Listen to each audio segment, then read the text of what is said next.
Relax, young man. Life's only just unfurling its sails for you.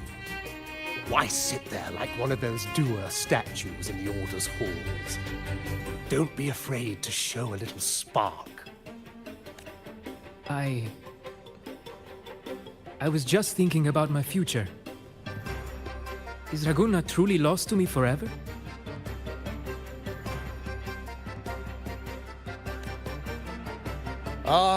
Some have found their way back, but under the Order's watchful eye. Is that really what you want? A life without freedom? Listen, you don't need a grand stage to leave your mark. A true Raganese can turn even a ragged tent into the finest theater. That's what I'm preparing to do. I might be an old man now, but don't let that fool you. I was once crowned with the laurel, you know. You?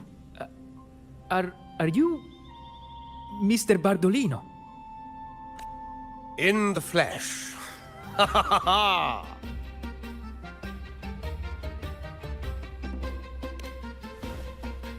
As I took my final bow on stage, a bright light pierced through the clouds, shining down from the sky. And then, a radiant laurel descended upon me, and I heard a voice. It was the Sentinel's voice, ringing in my head.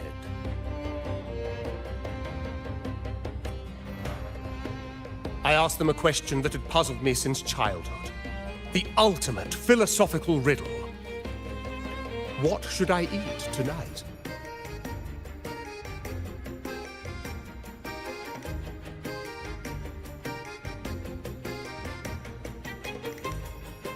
And they answered, the body is the temple of the mind. To keep your mind sharp, do consume healthy food, such as the loris salad. But why loris salad? I was baffled, and the meaning still eludes me to this very day. I've never been quick-witted, though, and the Order's doctrines never quite took hold. Acting, however, that is where my true passion lies.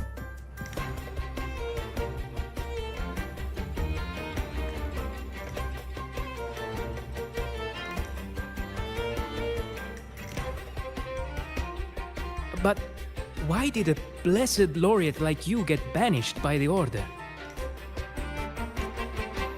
Back when I won the laurel, Raguna was led by the Holy Maiden.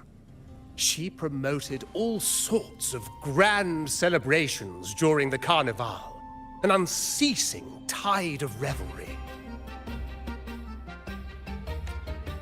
Stages sprang up on every corner of the city, performances dancing through the streets, and shops adorned in vibrant hues.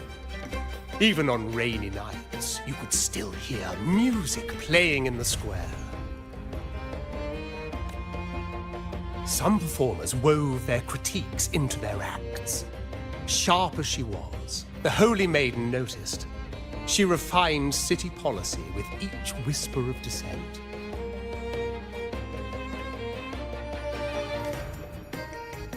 Those were the golden days, my friend.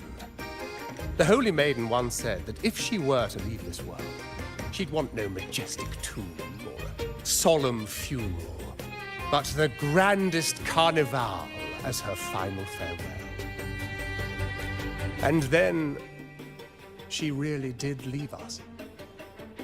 The current Primus took her place, and in the name of mourning the Holy Maiden, issued all sorts of bans on the Carnival.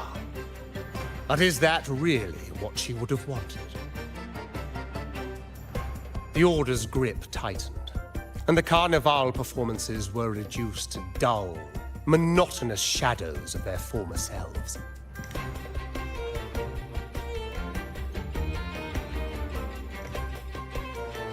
One year, I strung a wire from a gondola to the top of the clock tower in Liberty Square, and another from the tower to the Thessalia's mansion. Then, I disguised myself as one of the LaGuardia to fool the acolytes, and climbed to the roof along the wire. Midway through the Order's performance, I hopped on a wing ray with a cloudcaster, showering the entire city with flowers. Yes, it was a magnificent sight. The wing ray soared higher than the acolytes could reach. They couldn't do anything but watch golden pink petals rain from the sky for 3 whole days. They struggled to clean up the flowers from the streets, and it took a downpour to wash them all away. That cloudcaster, adapted from a music band, became the prototype for the one we use on stage today.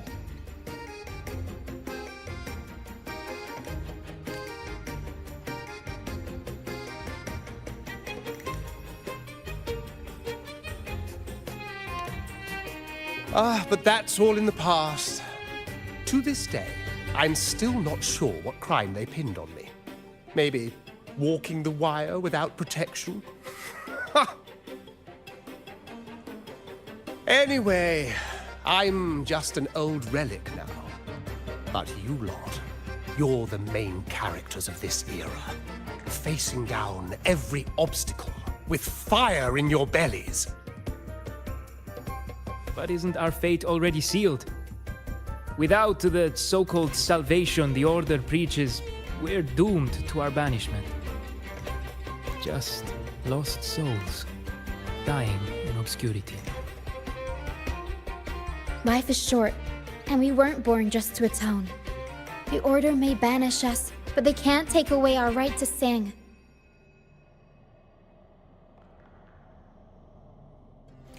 Death is one of many possible ends, but it's certainly not the worst.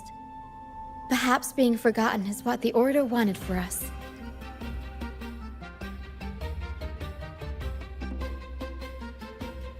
They want to erase all traces of our existence, grind us into dust and drag us into the abyss. But we'll fight the tide and live our lives to the fullest. Members of the troupe may come and go, but they never truly left us. Their deeds and songs are passed down through the ages. One day, our voices will echo across every land. Our words will reach every corner of the world. And by then, even the tacit discords in the stormy sea will know our names. That's the spirit, boy! Even if I can't earn myself a proper title, I'll become Rinasita's most enigmatic legend. When I'm gone, I'll leave behind a coffin that sings. Or maybe turn into a lark, singing every day and night.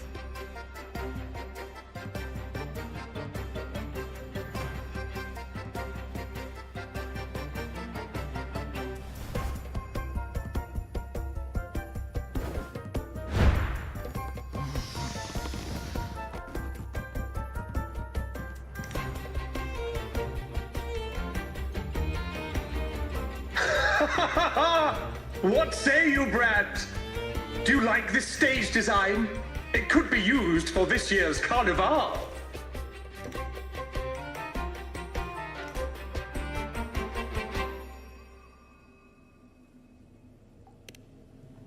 Our little chat reminded me of those good old days. So why not relive that scene I just mentioned? I still remember that famous line. Even without wings, we can still soar to the heavens. Now that you mention it, that is a very good question.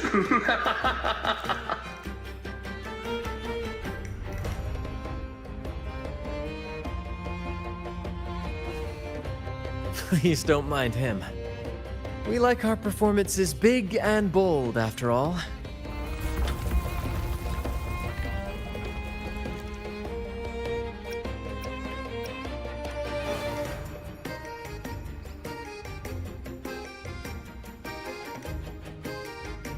That fight with the dragon probably messed with the mountain's stability. If Bardolino keeps moving around up there, it could get dangerous. We need to find a way to get him down, and fast. We might need your help with this. Power should have some useful items in our box.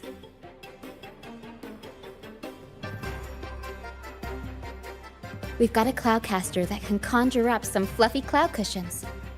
They'd make the perfect stairs to reach Mr. Bardolino, or catch him for a soft landing. But some of its parts have been borrowed by other troop members.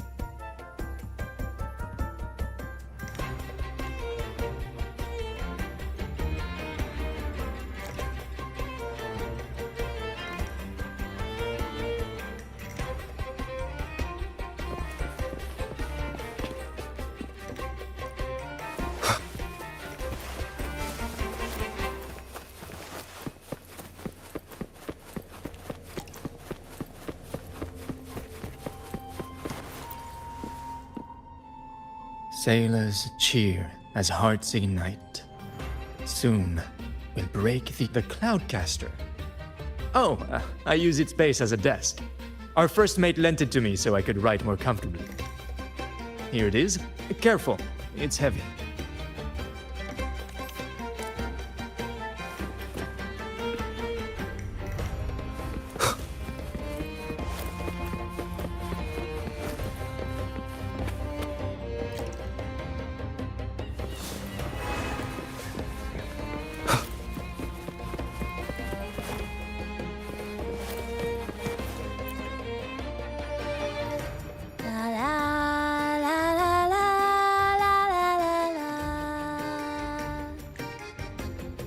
I'd rather be a wild flower, ignored by all in my own power, than a rose that bends and sways, bathed in grace, but lost in dismay.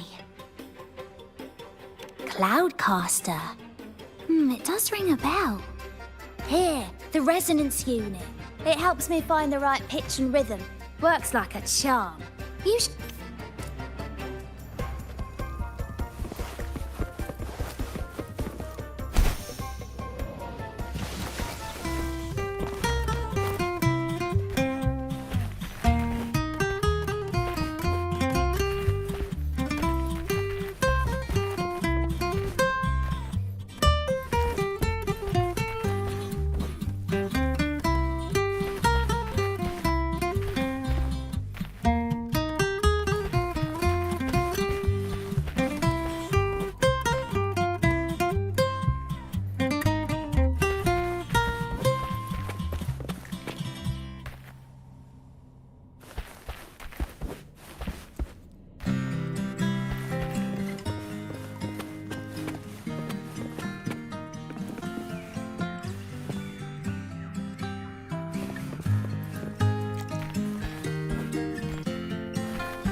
Come on, fish!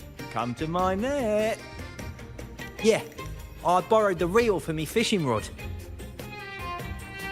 We scavenge all sorts of stuff from the beach and fix them up as needed.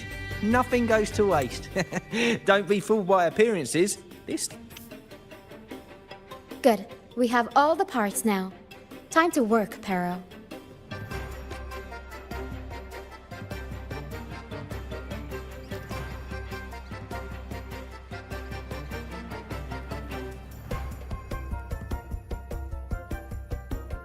Everything's set for takeoff. Let's position a cloud cushion beneath Mr. Bartolino. Then we'll pop the balloons and bring him down safely. Although we might need a bigger cushion. The Cloudcaster's resonance unit responds to song. The louder our singing, the more powerful the effect. In that case... All right, friends, old and new, come and join this sing-along!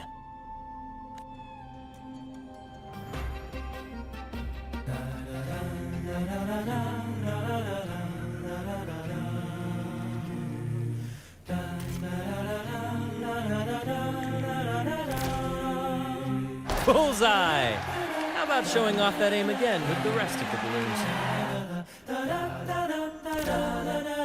Almost done.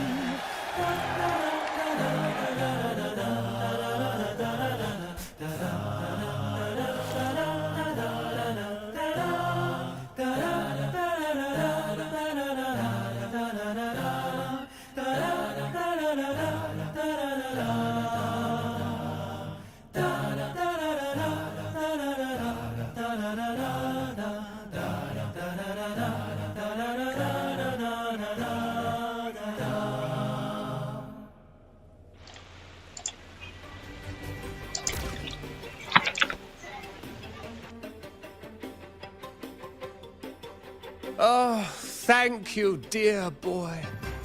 You helped me complete this performance and fulfill one of my dearest wishes. Please, I'll gladly give you my most prized possession. Alo. Ses.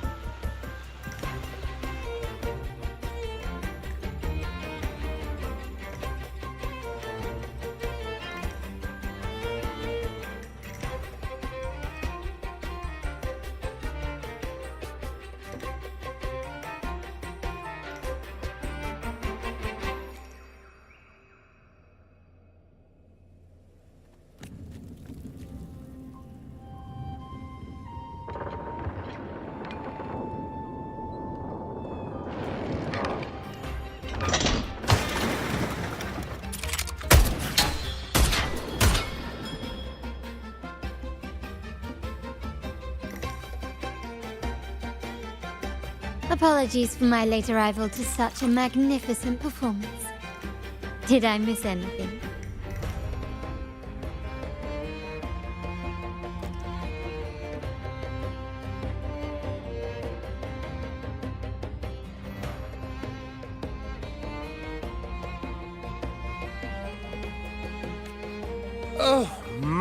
Oh my. What an honor to witness the beauty of our generous benefactor. Thank you, my lady, for rescuing this humble soul in his moment of need.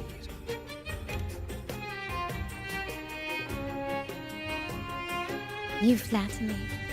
The family's protection extends to all who stand by us.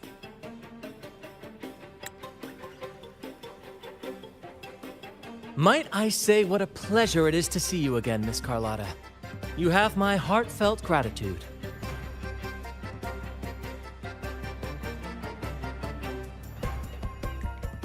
Is everything going smoothly with your family, Miss Carlotta? Yes, thank you. The Order's scheme was uncovered as planned. Uncle Capulet was rescued, and Grandfather has handled the rest. I still owe you thanks for improvising with me in front of that priest.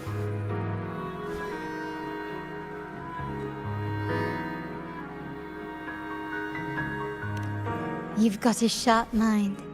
No pain, no gain, as Grandfather used to say. I'm pleased we're on the same page.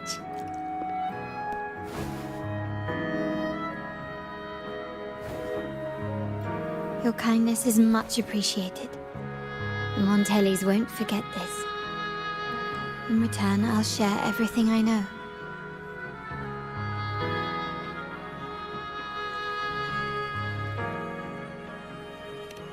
I believe you've noticed that the Order has been undermining the family under the guise of its doctrines. Alienation, monopolization, just a few tricks up their sleeve. Their true motives, however, run deeper. Their alliance with the Fraxidus speaks volumes. While we don't know the full extent of their conspiracy, one thing is clear. Their sights are set on this year's carnival. The carnival is likely where you'll find clues about the Sentinel.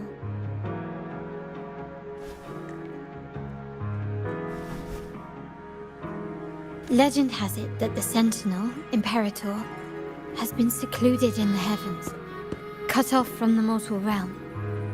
The last record of the Sentinel is from the Carnival a decade ago.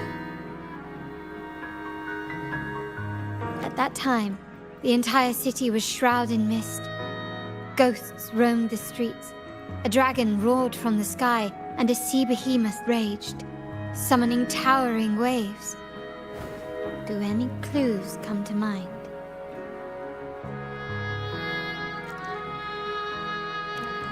The mist might be coming from the remnant clouds in the Nimbus Sanctum. Lorelei has the power to purify and control them, but the Fraxidus interfered. Remnant clouds corrupted by evil will disrupt Echo's frequencies. If the mist had spread to the city, it would have stirred the echoes into chaos.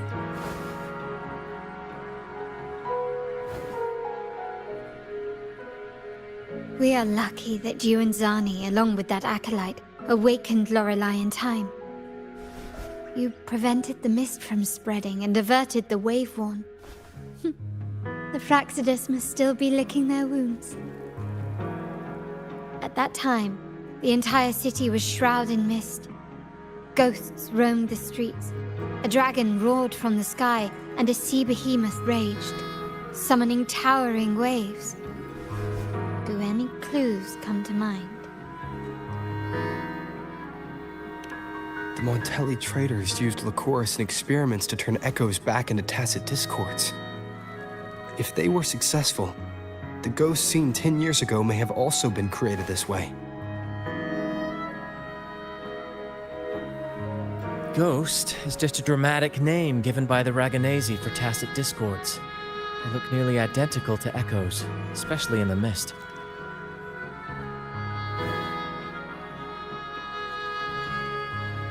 With your help, Grandfather has thwarted their plan.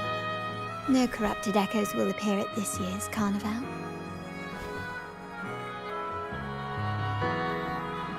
At that time, the entire city was shrouded in mist. Ghosts roamed the streets. A dragon roared from the sky, and a sea behemoth raged, summoning towering waves.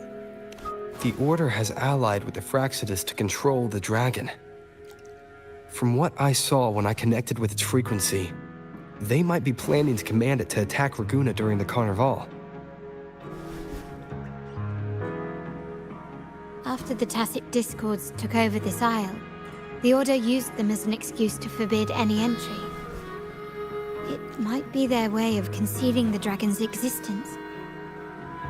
But without the Lycoris, the Dragon of Dirge is now off the table.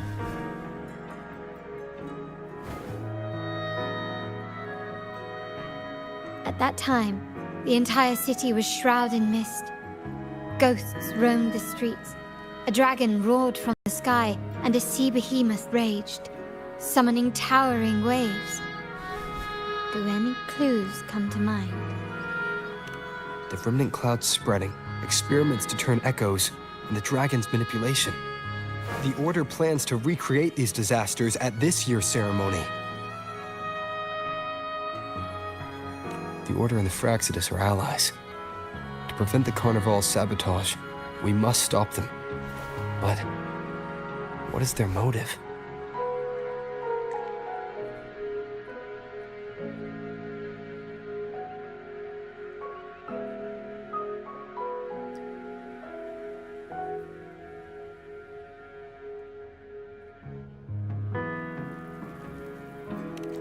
The Primus called it a divine punishment, and took the opportunity to appear as a savior. A perfect way to build legitimacy. The Order relies on the people's faith in the Sentinel. With the Sentinel's 10-year absence, faith in the Order has waned. They must be desperate to restore that trust.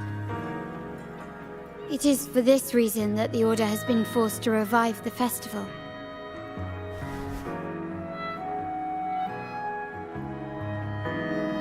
Let's consider the implications.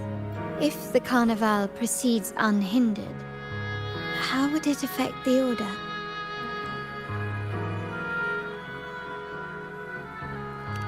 The current Primus claims to be the Enlightened One, the Sentinel's Resonator. However, based on the prophecy we found in the ruins, this role is meant for the young maiden who is destined to heed the divine oracles during the Carnival. The Carnival is the only time humans can directly communicate with the Sentinel. Normally, it's the Primus who conveys the Sentinel's words. A successful Carnival offers a chance for citizens to meet the Sentinel in person.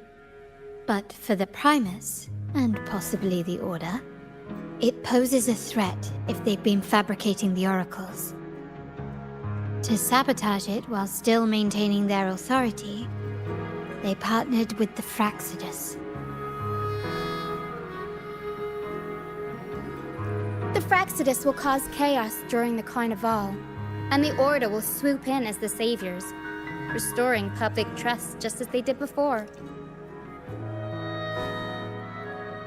So far, you've helped us crush 3 of their schemes, but one remains.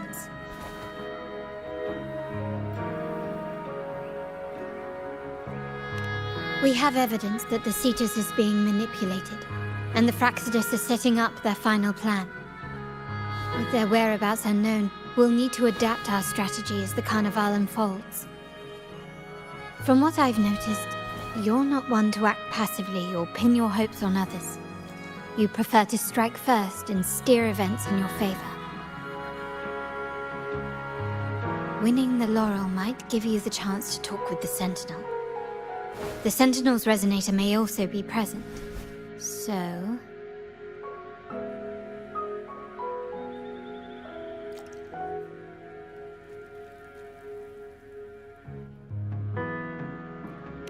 Our aim has always been clear: to restore the Carnival to its former glory with a performance for the ages. If the Divine truly exists, would they wish to see their people living without freedom? Or witness a festival twisted into a tool for tyrants? If we win the laurel, we'll show that such punishment is absurd. But if that's truly their design, we shall break those divine shackles ourselves. Whether divinity exists or not, we will fight for Raguna's freedom, where everyone has the right to live and pursue a future of their own choosing. The Montellis share this vision. Only in a free society can a fair and open market thrive.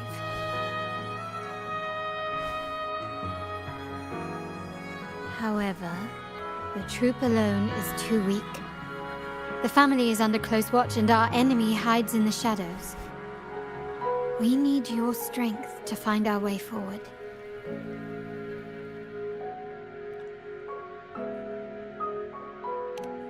Thank you. I'm pleased we've reached an agreement once more.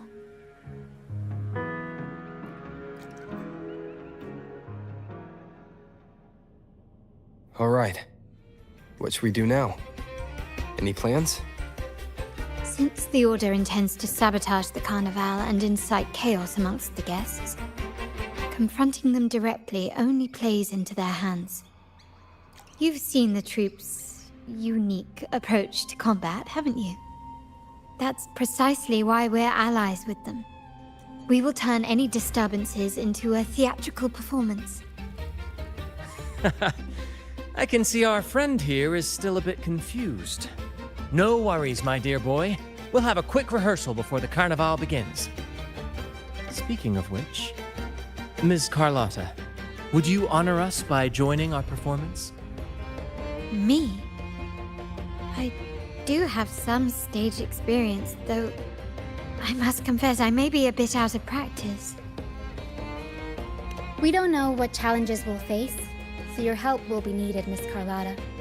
Plus, it's a chance for you to get to know our methods. If you insist. Wonderful!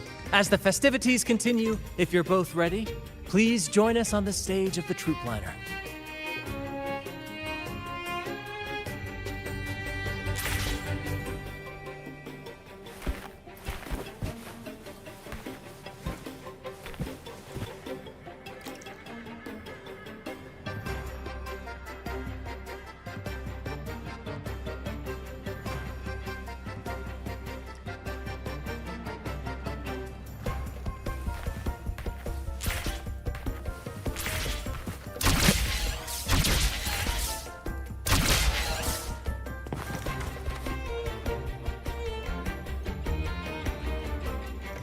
Our rehearsals are rather straightforward. No scripts, just pure intuition and our senses guiding us. That's what makes Commedia Improviso truly come alive. For our improvised comedy, we start with a theme. From there, we build our lines and act on the fly, responding to the unfolding show and audience reactions. But with the limitless capacity for human creativity at play, the plot can sometimes veer into the, well, unconventional. To prevent things from spiraling too far, we set an anchor for the performance. Pardon my interruption, but I'm quite curious. What sort of bizarre plots have you encountered?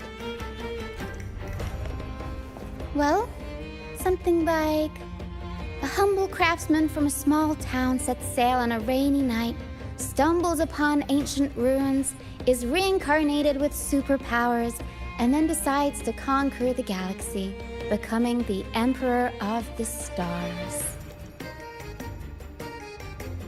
So, we draft a basic outline that assigns roles and guides the plot's direction.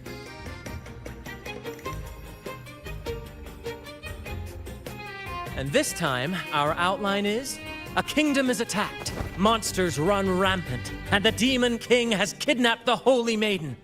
A few brave heroes accept the minister's quest to defeat the Demon King and rescue her.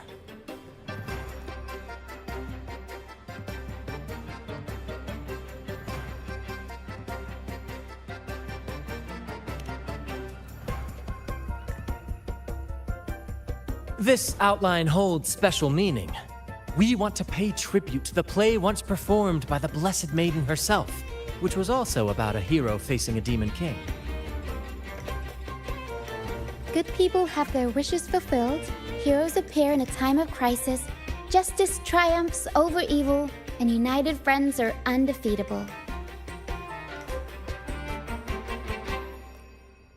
This is the tale the Blessed Maiden once told, and it's a universal story we want to portray. To me, the world is a stage, and performing is much like combat. Coordinated movements, quick thinking, sharp reflexes, and, above all, trust in your allies. What I'm getting at is that you both are very skilled and capable. We don't have many do's and don'ts. So relax and express yourselves freely on stage. This rehearsal is to help you get familiar with basic stage movements, techniques, and the troupe style, and to build good rapport. Exactly. I'll handle the stage lighting, Brant will narrate, and the rest will take on the role of the audience. If you're ready, let's begin. Everyone, a big round of applause to welcome the Rover and Miss Carlotta on stage!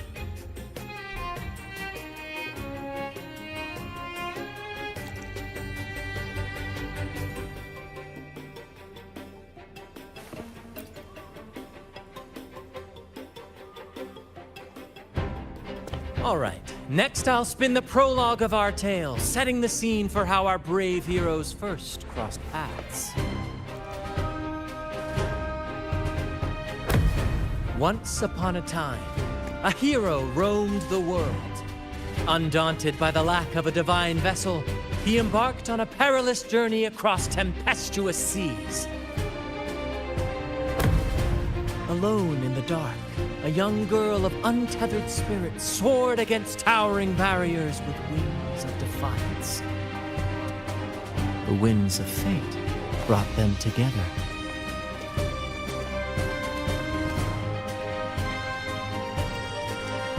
As the world teetered on the brink of absolute darkness, they found solace in each other's gaze. Together they became unshakable allies, standing strong against the tides of fate.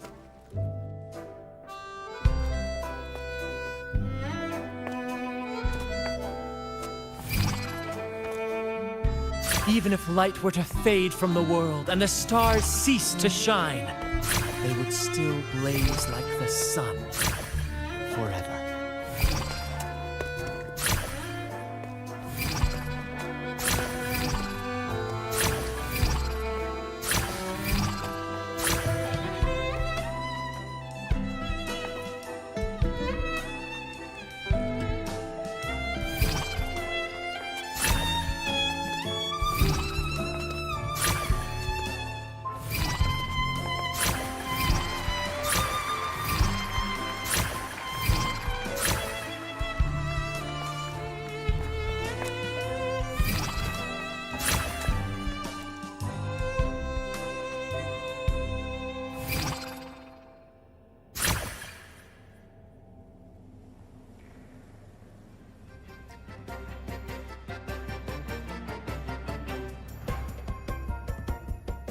Bravo! Bravo!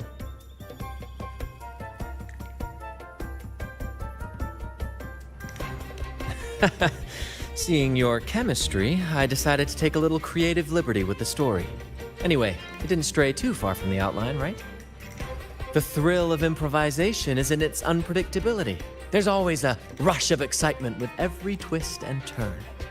Your movements were seamless, elegant, and powerful. I'm confident you'll shine at the Carnival. Thank you. It was all thanks to you. You inspired me and kept my spirits high.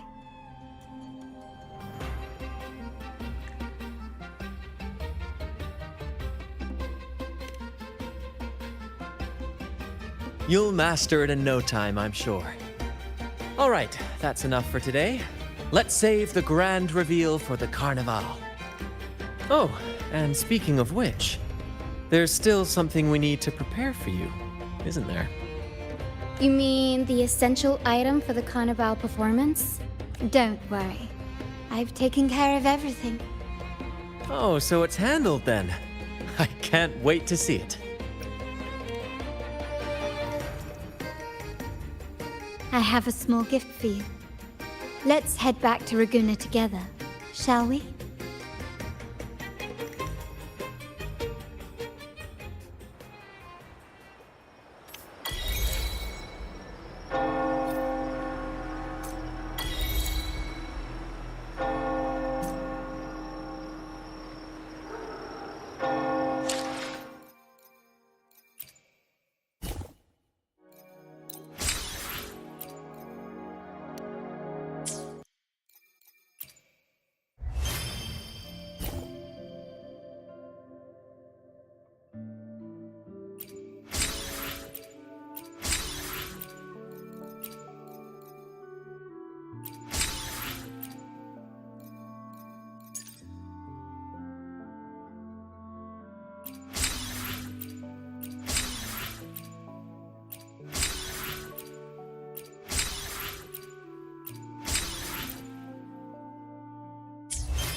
This is a testament to my connection with the world around me, and it's very much my companion now, bearing witness to everything I've experienced on this journey.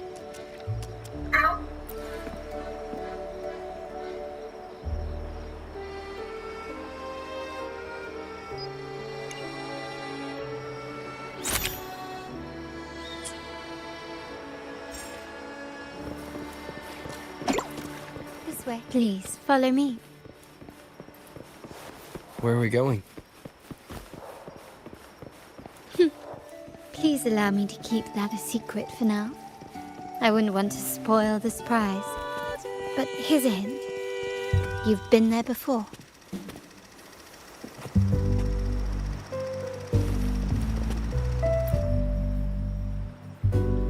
Oh, dear Lady Carlotta, thank the Sentinel you are finally back. I was just about to close up shop to prepare for tomorrow's carnival. You have completed my request, haven't you? Of course, Lady Carlotta. You should have more faith in my skills. Here you are. A small token of my appreciation. Abby, I have something for you as well. Wow, really? I get a gift too? Ha! You're so nice. Ah, so that's why Lady Carlotta was so insistent on using only the finest materials and meticulous craftsmanship for this piece.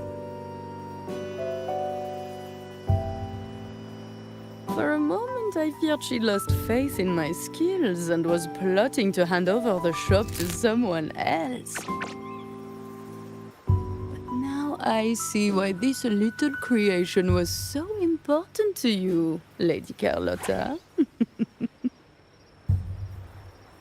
Nyala, you do have a flair for dramatics. Anyway, why don't you unwrap it?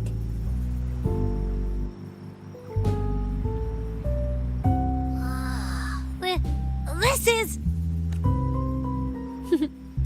I took the liberty of having Nyala custom make this mask based on my impression of you.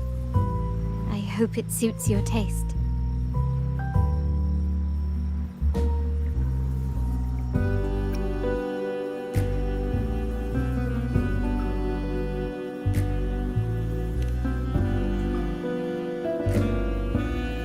The Montelli family shares its wealth and opportunities freely, but I see your stage lying beyond the cutthroat games of power and fortune, towards a world that's far more boundless and free. The Carnival is a splendid reverie, and the mask is its passport. May it help you navigate the Carnival with ease, and let you enjoy it to your heart's content. We will, for sure. May I take a bit more of your time? Walk with me through Raguna tonight. I have some additional information to share with you.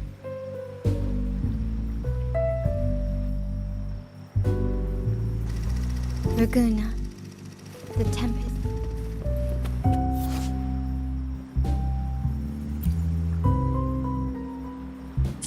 The sapphire that crowns.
There was a time when the currents swept us into the jaws of uncharted waters, where relentless storms and voracious waves awaited. But after weathering such trials, they revealed to us a hidden gem: the shores themselves. My family has always been drawn to the thrill of a new voyage. One stormy night, fate decided to play a hand. What we discovered there on that island, the technology and novel ideas, was nothing short of a blessing in disguise. There exists only one relatively safe route from the Black Shores to Ragusa, a path known solely to the Montelli family. As long as you stayed on this course, you were bound to encounter the truth. My family has always been drawn to the thrill of a new voyage. One stormy night, fate decided to... Exactly. When we heard the Black Shores were hunting for a legitimate entry into Ragusa, I thought, why not bring them into our little venture? Hence the invitation. My family has always been drawn to the thrill of a new voyage. One stormy night, fate decided to play a hand. What we discovered there on that island, the technology and novel ideas, was nothing short of a blessing in disguise. Our intentions might not be as grandiose or ominous as you think. We seek liberation, and to achieve it, we're pursuing the truth behind Renacita's origins. Legend has it that when people first arrived on this island, Genesis Nexus was already here, welcoming them. The prevailing belief is that the Sentinel gifted us this technology, and despite nobody ever seeing the Sentinel in person, we talk with them through supposed telepathy. Notice anything strange? Terminals conjure up echoes, and the Genesis Nexus allows the Raganese access to common echoes. If the Genesis Nexus was present when the first settlers arrived, who built it? And really, if no one's ever laid eyes on the Sentinel, how can we be so sure that statue really represents them? It seems to me the Order might have spun us a tale, hiding the true origins behind their grand myths.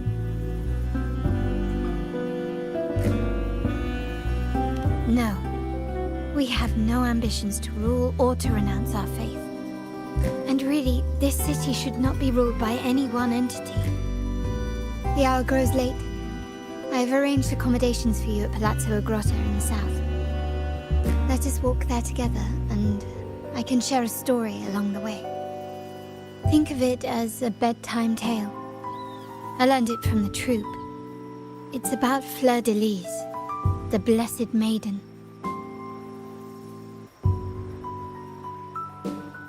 Once, the Blessed Maiden was just a simple peasant girl. During the Sentinel's gratitude rite, the young Fleur de Lis managed to sneak past the guards and drink the sacramental wine. Every drop. Perhaps it was the intoxicating wine in Eglatown, or simply her lack of experience with spirits. But she soon found herself quite drunk. Swaying on her feet, she ascended the ceremony's grand platform, lifted her threadbare dress, and began a rather ungainly dance. Seizing the sacred horn, she played a carefree folk tune, dodging the guards and weaving through the crowd with surprising agility. Remarkably, the crowd, as if drawn by an unseen force, followed her lead, transforming the solemn ceremony into a wild parade of cheers and revelry. Naturally, the Order was less than pleased. The pilgrim sale did not yet exist, so Fleur de Lis faced 3 days of confinement. During that time, she used her prison walls as a canvas. That unforgettable day of disordered revelry left a lasting mark on all who witnessed it. Is it not remarkable? A rebellious girl chosen by the Sentinel to become the Blessed Maiden. If the Sentinel indeed permitted such a girl to serve as their spokesperson, it suggests that all this joyous revelry is not something they disdain. Perhaps they too enjoy poetry, painting, tears, laughter, romantic tales of nights, and dancing amidst crowds, much like ourselves.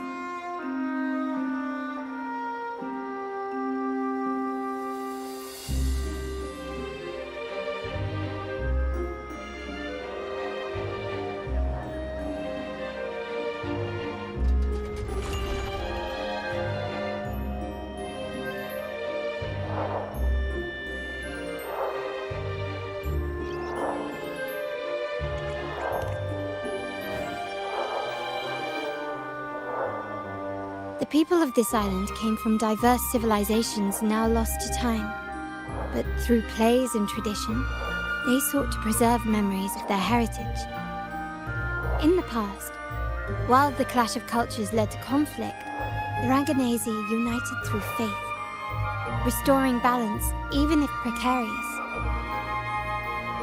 To maintain this unity, we've always needed both a sentinel and a play based on a shared legend that gives us roles. Yet this play has endured for so long that we've become defined by our roles. Noble, commoner, believer, merchant. What was meant to unite us now stifles us.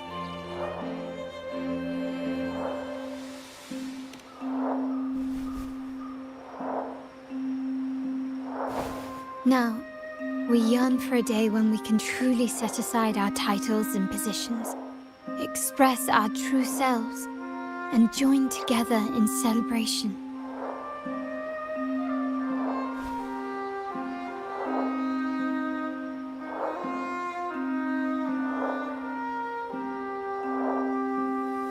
Yes, born from hope and idealism, it reminds the Raganazi of our initial vision of equality and freedom. It also affirms our true worth. While the Order's true intentions remain unclear, we are certain their influence has already eroded the very foundations of our society. People revere the divine figure the Order has constructed, yet they also live in fear of punishment. Legends become accomplices in fostering ignorance, and faith becomes the loyal executioner of cruel punishment. An invisible cage has trapped us all. Speaking of freedom within a cage is absurd. Fear and ignorance are our foremost enemies. This year's carnival will spark a flame fierce enough to burn down that cage.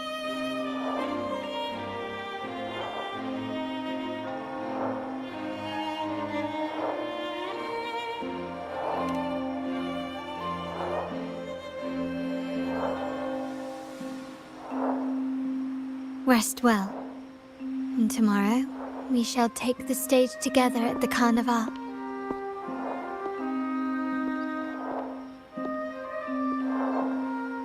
Good night. May your dreams be sweet.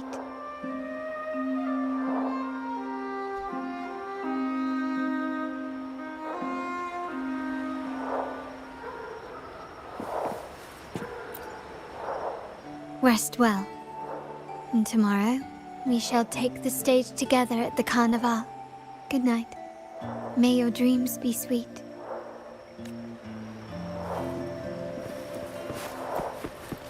Vicky, don't let it burn!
Welcome. Lady Carlotta already notified us of your arrival. We are prepared to check you in whenever you're ready. Very well. I'll escort you to your room immediately.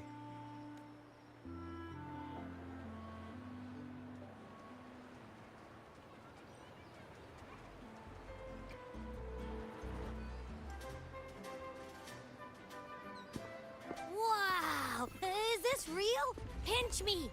I can't believe how different everything looks. So this is the carnival, huh? Yeah!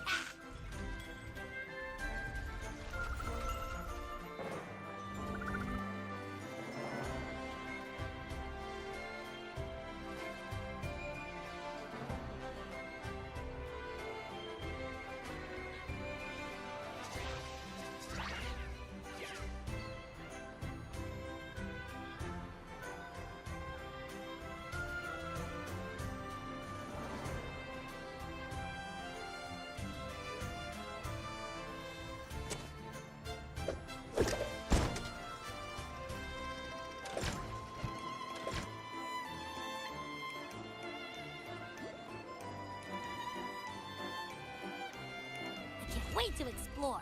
Oh, by the way, it's been a while since we last saw Zani and Phoebe. Wonder what they're up to right now. All right, let's go. We should also keep an eye out for anything unusual along the way.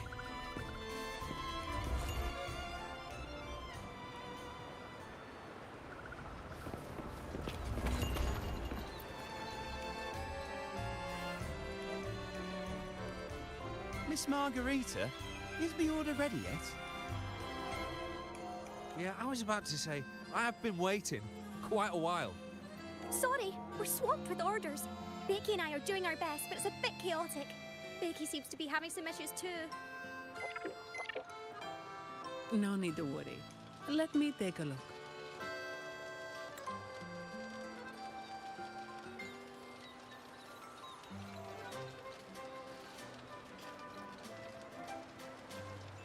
Ah, I see. Becky is just a bit overloaded with all the work. It might need a short break.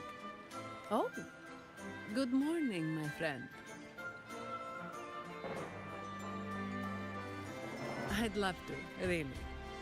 Look, see this mask? However, it's crystal clear to me that keeping things running smoothly is a top priority right now.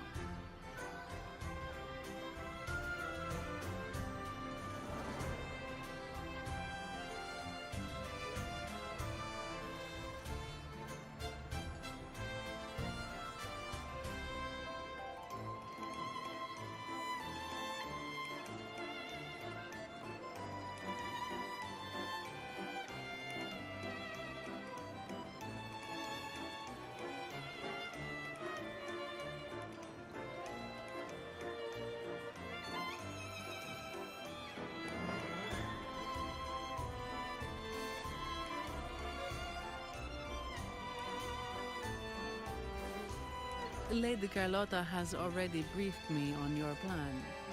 Along with the other family members, you can count on my full support.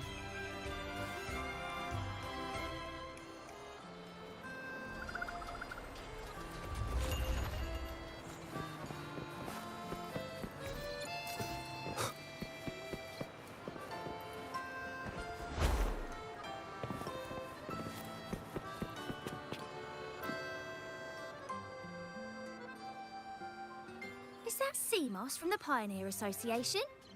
Something seems off. Why does he look sad? Seamoss has been so busy taking photos for everyone else that he hasn't had the chance to take any himself. Hmm? You want a picture with me? But...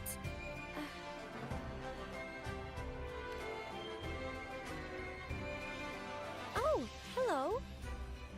Well, thank you. Yes, a photo would be wonderful.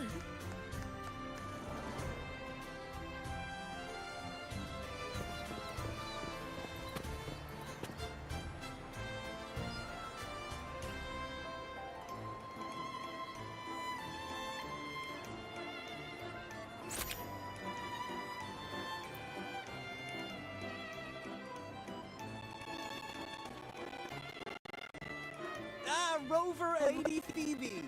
I've been capturing the Carnival's many beautiful moments. What brings you all together here? You took this picture? Look at that composition and lighting. Who knew you had a knack for photography? Buddy, you look so happy. Whatever the reason, thanks for making this moment special. It's all thanks to Rover. He fulfilled Seamoss's wish. Just like us, Seamoss wants to savor every moment of the Carnival and leave with no regrets. The Sentinel cherishes their people, and as followers, we find joy in witnessing everyone's happiness. But we have our duties, ensuring order during the Carnival. I'm sorry I can't join in the festivities. I wish you a wonderful time at the Carnival.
You're here.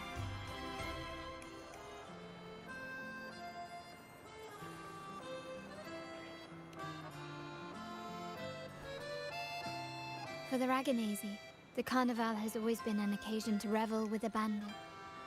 It's what they truly desire.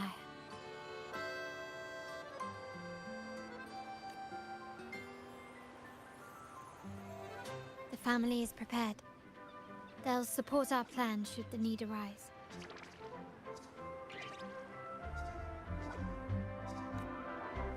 We must remain vigilant. The Fraxidus may be lurking, observing our every move. It's nearly time. The troops should be arriving at the harbor shortly. How do you feel? Ready to step into the spotlight?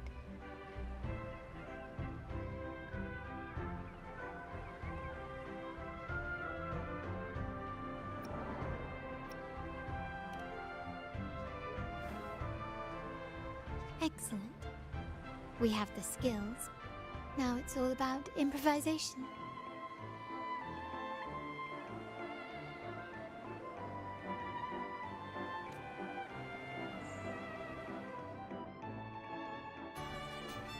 The time has come. Let's go. Let's celebrate together.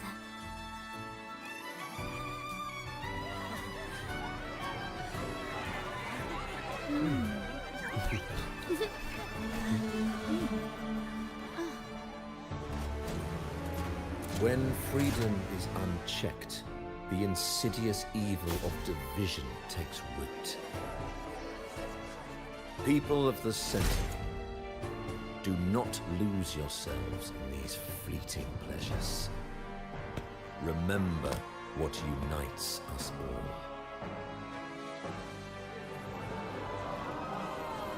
What is that?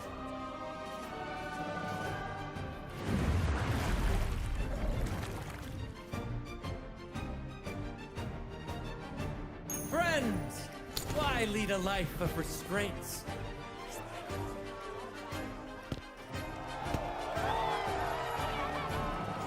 Why not live like there's no tomorrow?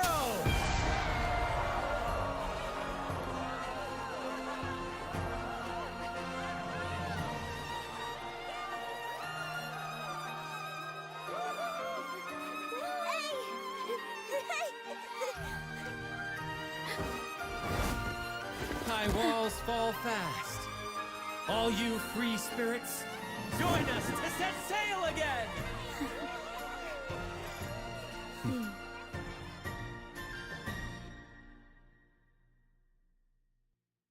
That woman. She's with the Fraxidus. I need to follow her and find out what she's planning.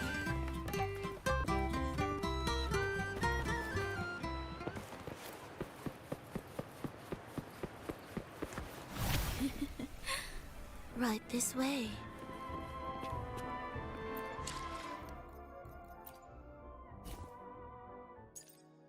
Let's add more memories to our album.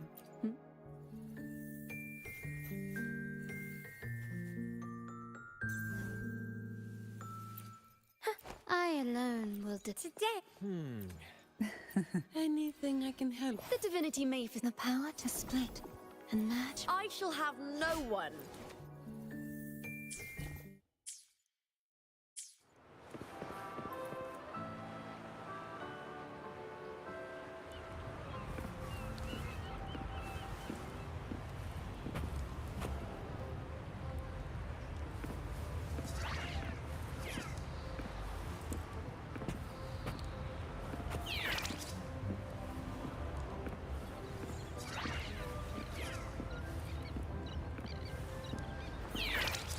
I've lost her again. Where is she trying to lead me?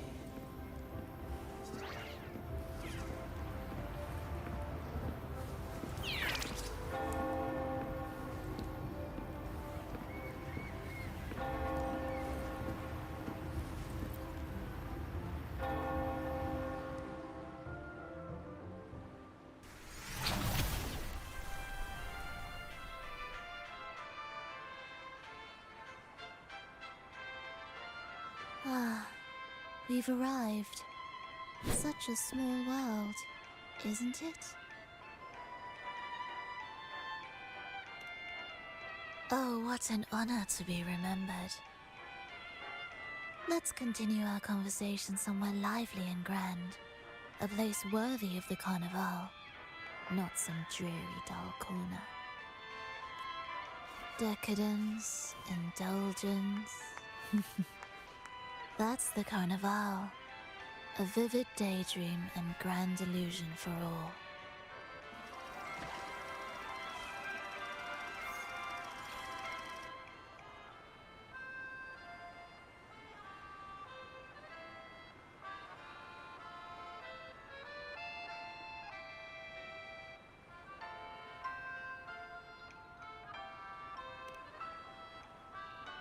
No need to worry. I won't disrupt their little daydream. Besides, we still have business to do here.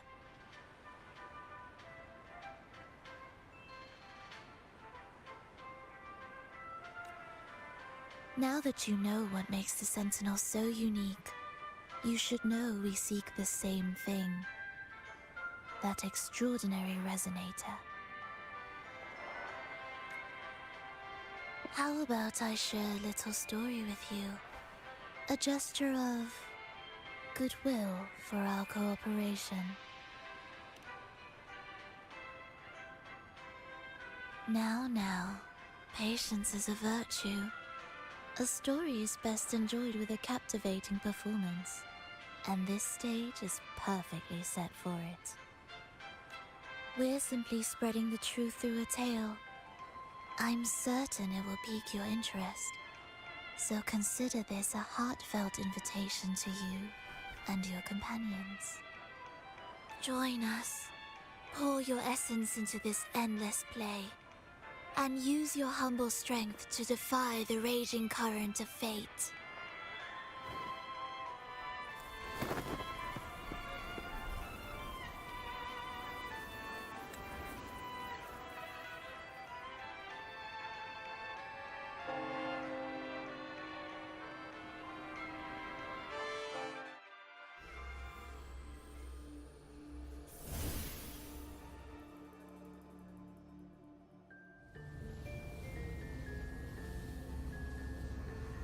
The stage is set, and the curtain rises. Actors, The moment to dazzle has arrived.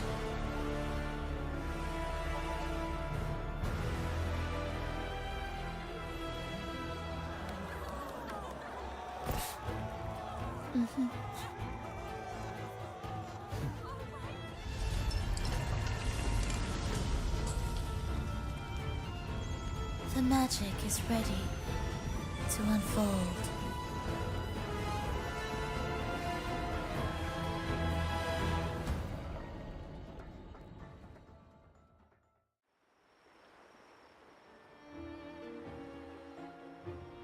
As anticipated, the Fraxidus is on the move.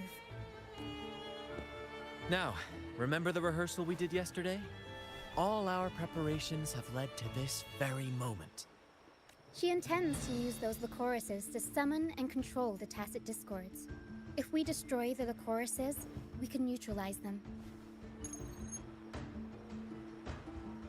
Everyone is in position. We'll manage the West Plaza. DD is stationed at the East Plaza, keeping an eye on things. The main stage is all yours for the grand performance.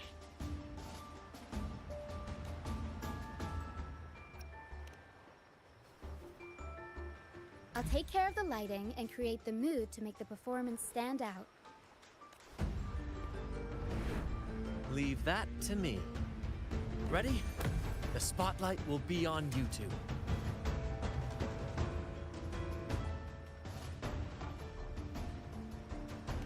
The curtain has been lifted.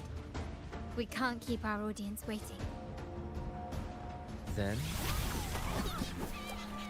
Ladies and gentlemen, the grandest and most spectacular performance of the Carnival is about to commence. Let us give a warm round of applause as our actors now take the stage.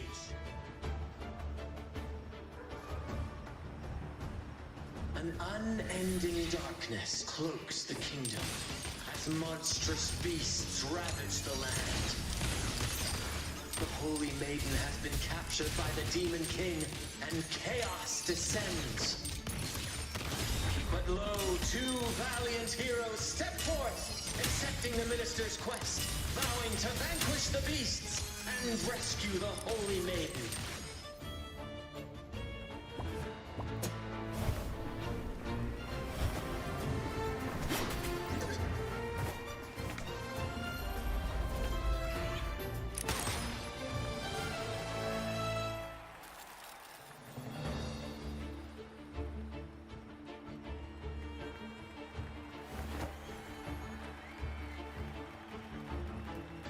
The heroes breach the first barrier, sweeping away the monsters within the city.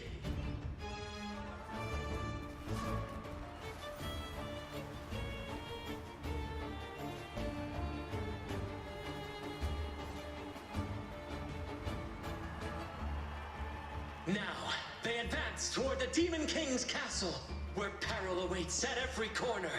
What trials lie ahead? Gently does it? No wall can deter these free spirits. Even the star...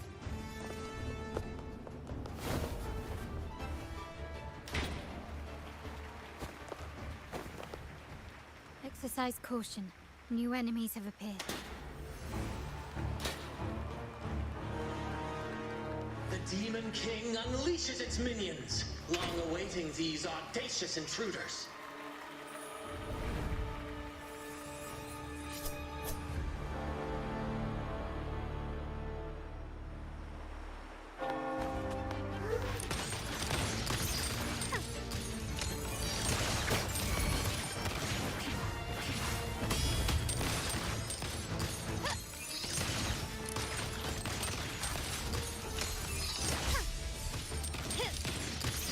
Still recognize me?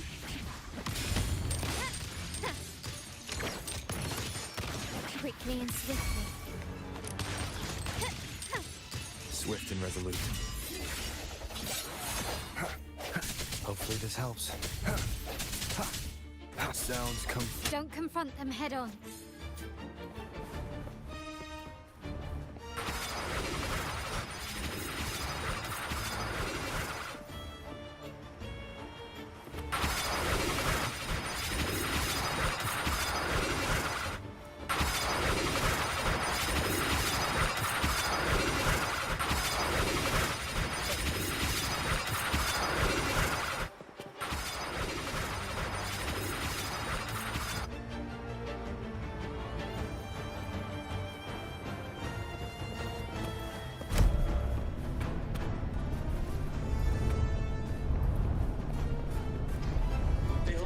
fierce assault, intent on crushing the heroes and grinding them to dust.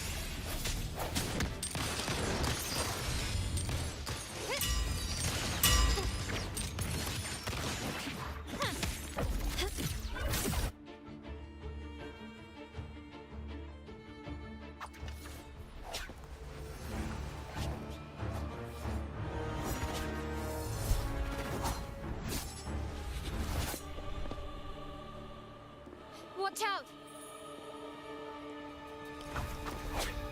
Now! A sudden twist unbalanced the heroes.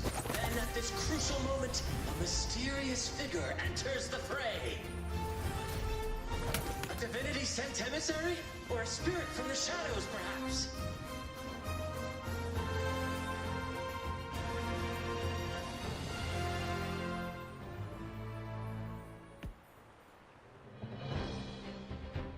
She seems moved by their passion and righteousness. See her join the heroes' ranks.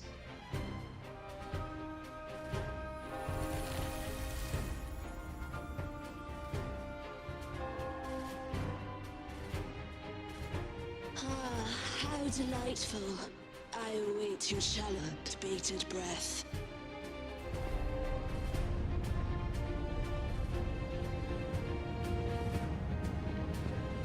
It seems the Demon King anticipated the hero's arrival and has gladly extended an invitation.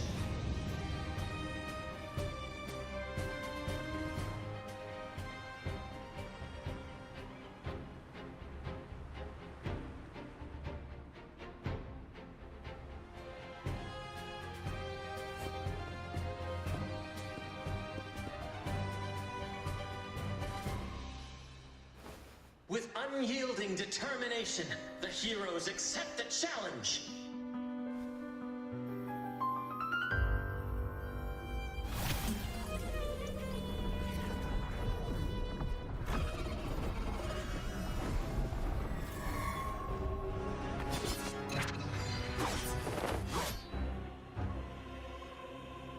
The Demon King reveals itself at last, exposing its hideous visage and sharp fangs. The final showdown is nigh! The Demon King summons its foul army, poised for a climactic battle with the heroes. The victor will soon be revealed.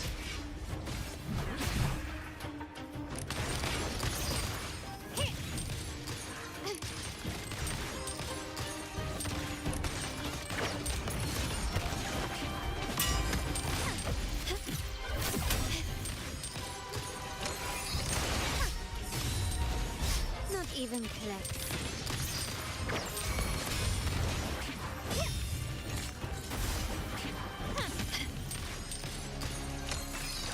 Swift and resolute.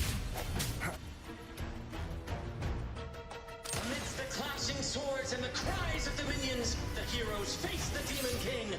Victory belongs to the righteous and the brave!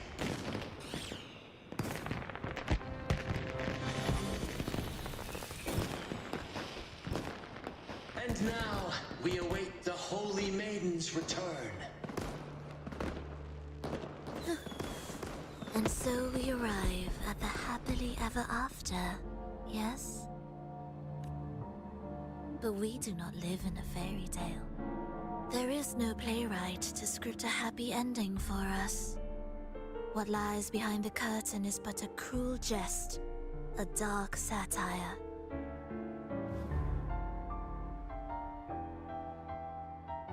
Let me reveal the truth behind that idyllic ending.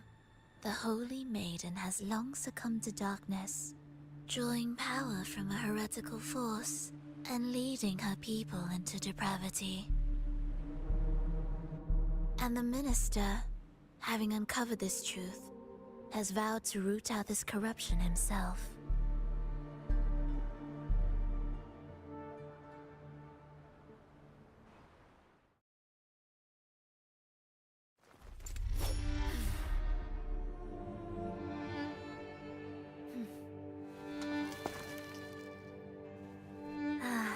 Come now, let us embrace the grand climax of this revelry.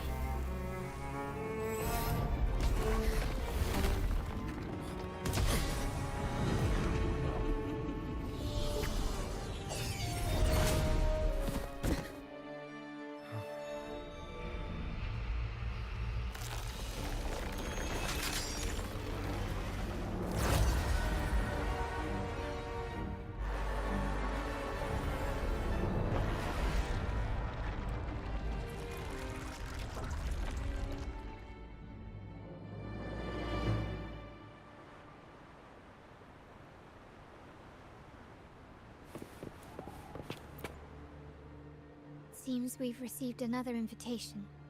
The final stage likely lies beyond this point. Are you prepared? Don't worry. Brant will manage everything within the city and make sure the performance proceeds smooth. Let us proceed to meet that Fraxidus Overseer and deliver a flawless performance for the Carnival.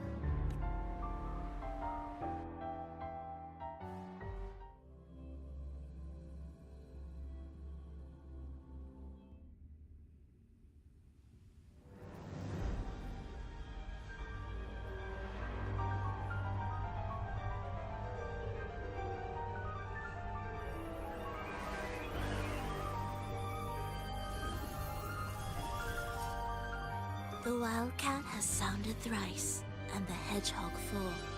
The peculiar bird sings. The moment is upon us. O benevolent sorceress of realms unknown, I summon you. Grant us to just prophecy, and may fate favor us all.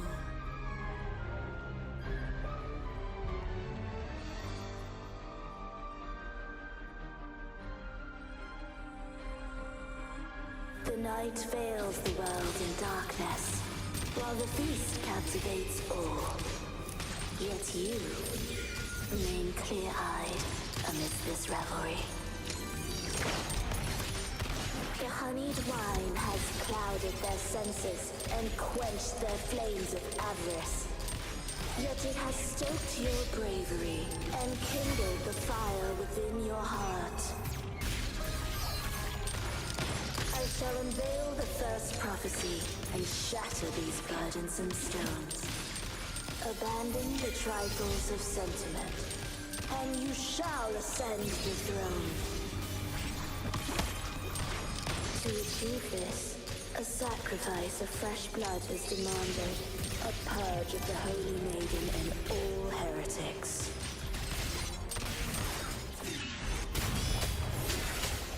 One with the sounds. Tempest show! Mamma mia! I'll warm up the crowd. My king, what halts your advance? You have already tainted your feet in the river of blood. There is no retreat. The path born of injustice must be fortified with further transgressions. The soul must be steeled in bitterness. Thus, I unveil my second prophecy to dispel all illusions. No mortal shall inflict upon you even the slightest harm. And assuredly, you shall find favor with your people.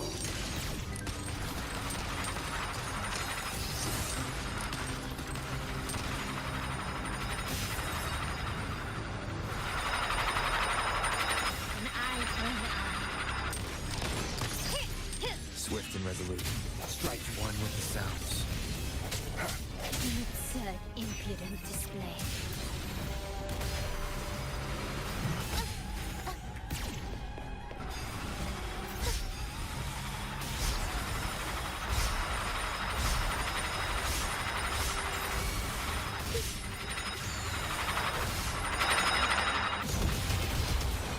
Unexpected plot twist. The world is our stage!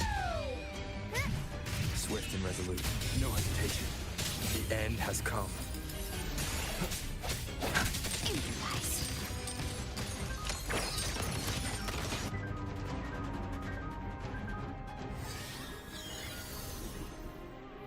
Defy destiny, mock both life and death, and rise beyond good and evil. Abandon all doubt and grasp at unreachable hopes. Now, hear the third and final prophecy. Pleasure born violence shall end in violence.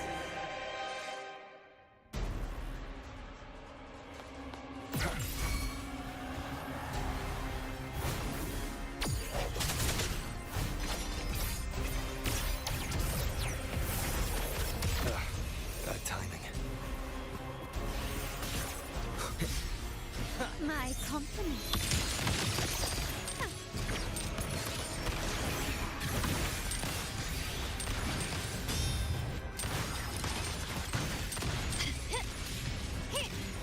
You've crossed the wrong person. Surrender.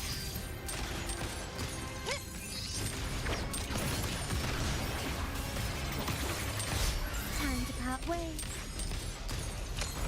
Victory favors me.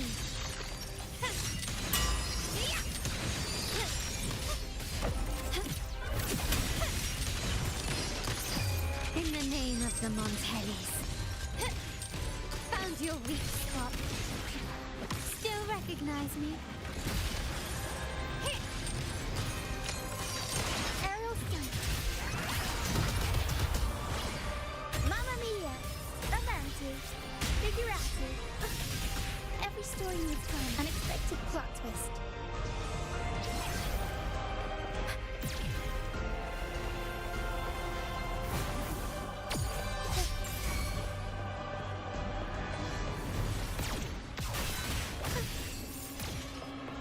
Tornado nuclear. Mamma mia. Time for a comeback. My compliments.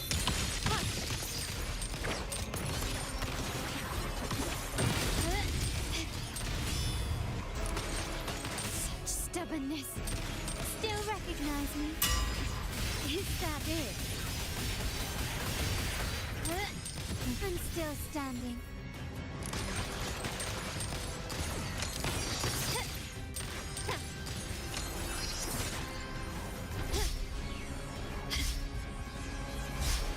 Time to part ways. Swift and resolute. The end has come.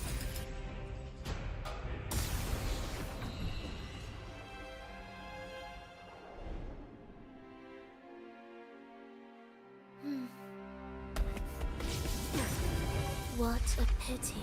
The prophecy says the king will not take his final bow in this act.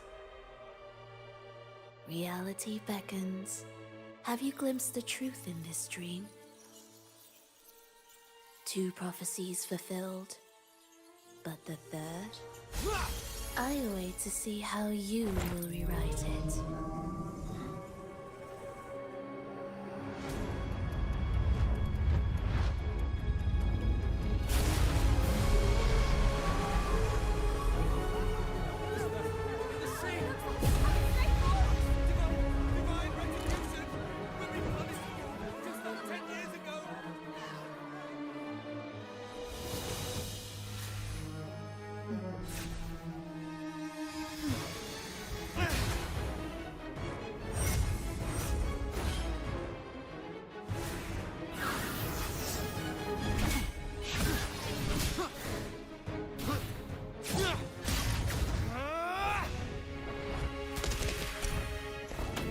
If we defeat her, we can set the Cetus free! We'll give this performance the perfect finale!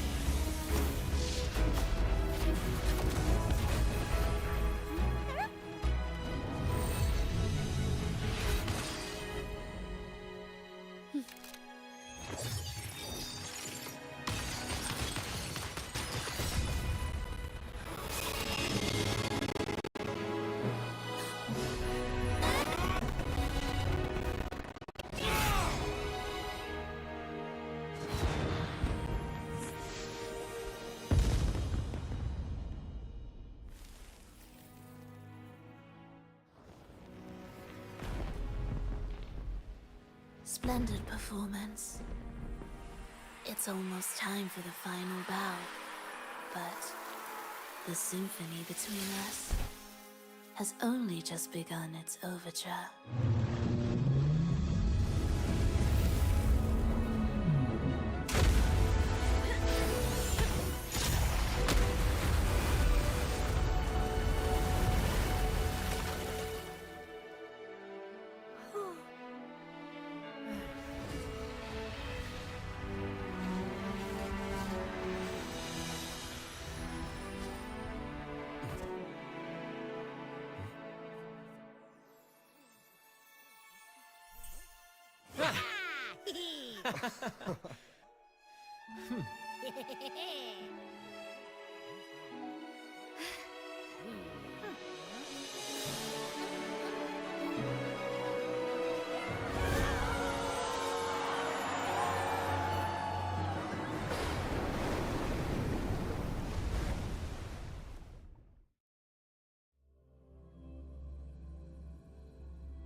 You should take center stage for the final bow.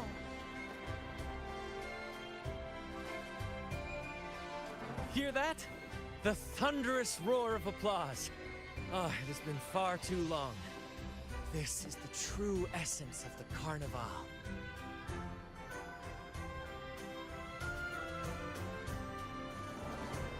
At last, the crisis has been resolved.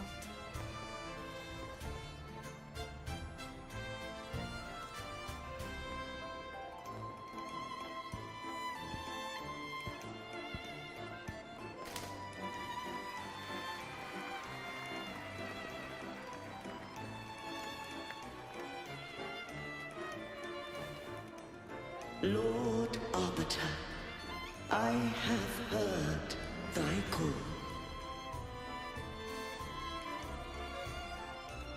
I have awaited thee for what seems like an eternity.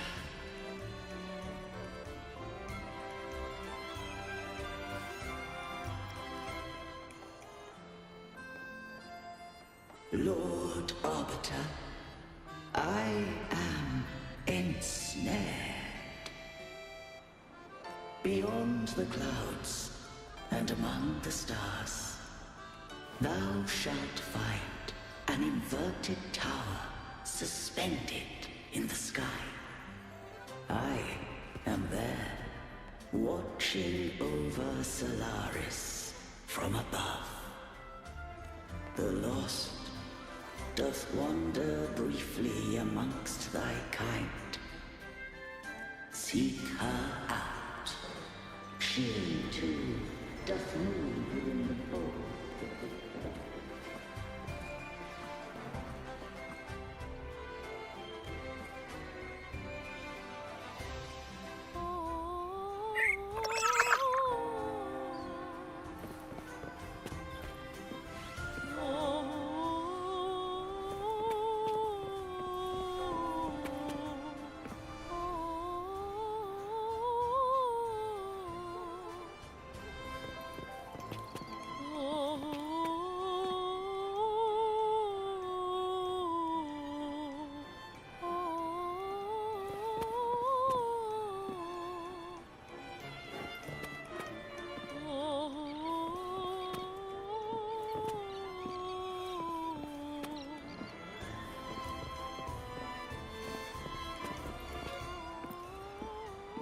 You should take center stage for the final bow. Hear that? The thunderous roar of applause. Ah, it has been far too long. This is the true essence of the Carnival. At last, the crisis has been resolved.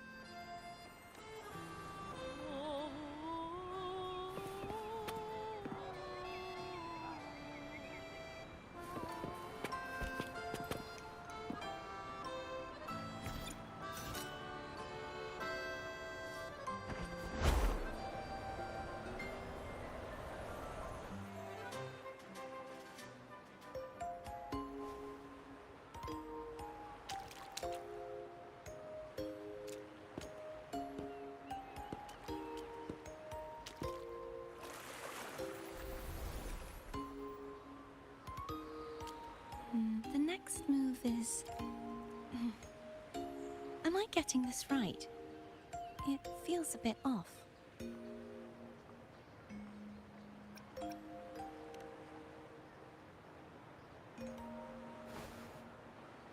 You are...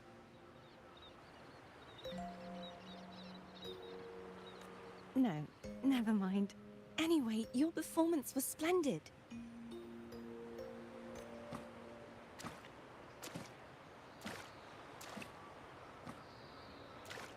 I'm here for the carnival as well. It's been ages since I've seen something as grand as this. I love hearing the laughter and cheers of a crowd, no matter the occasion.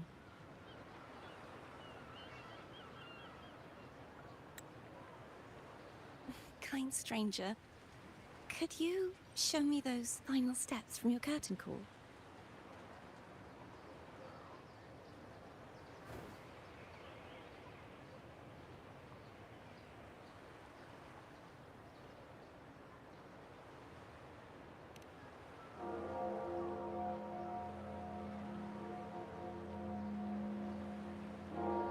I'm sorry, but I can't stay here any longer. I must return.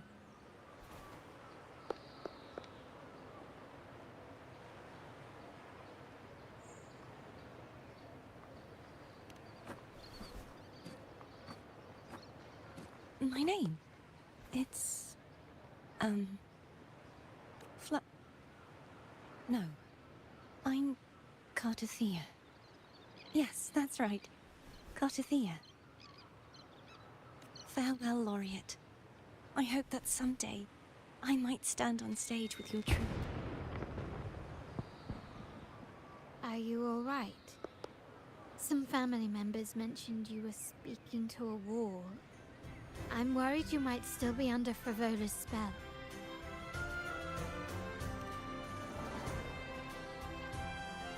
See who? Are you truly all right?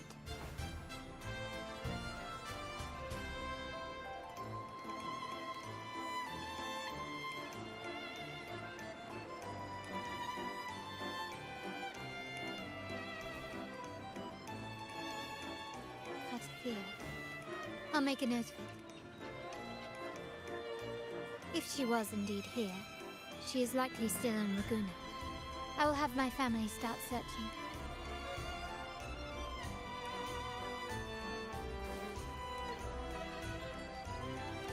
There's still many unresolved questions regarding the Order and the Sentinel.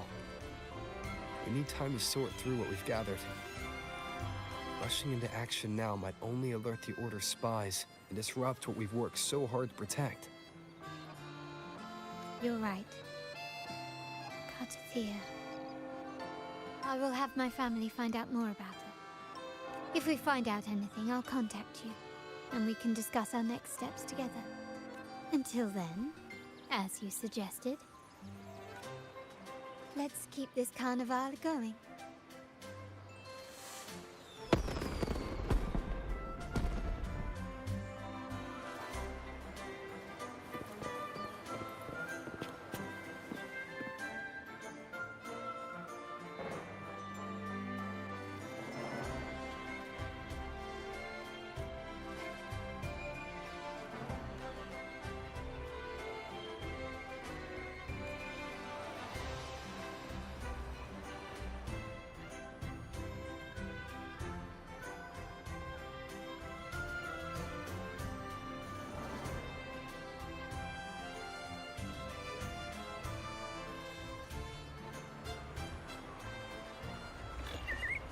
Were you awake, Rover?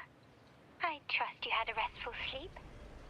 We have uncovered some new information about the Sentinel. Please join us at the family safe house. I've sent the address to your terminal. Brant and Rotia are also here. We are awaiting your arrival.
I wish you a wonderful time at the Carnival.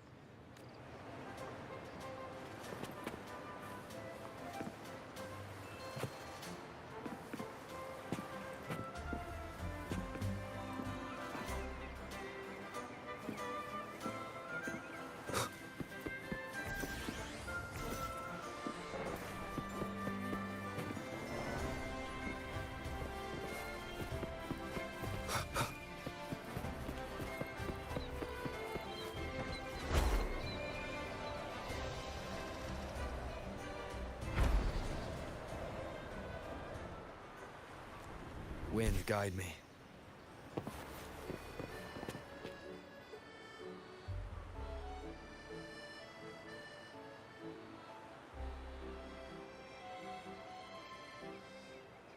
Raise your glasses! Shout it loud, friends!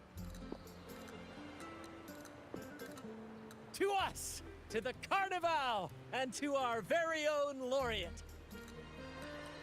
A name that echoes through the world, destined to roam the skies before shaking the earth!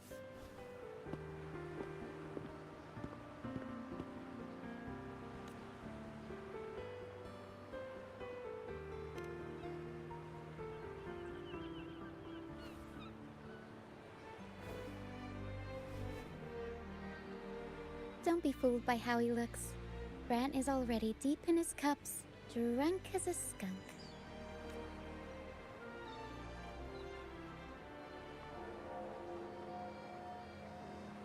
Oh, let him enjoy himself.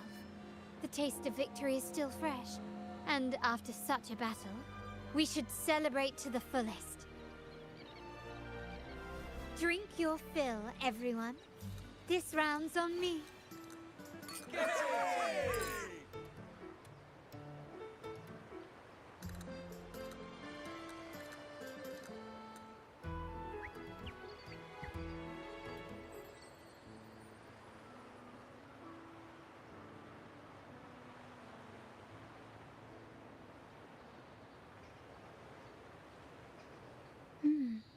I see someone's been eavesdropping.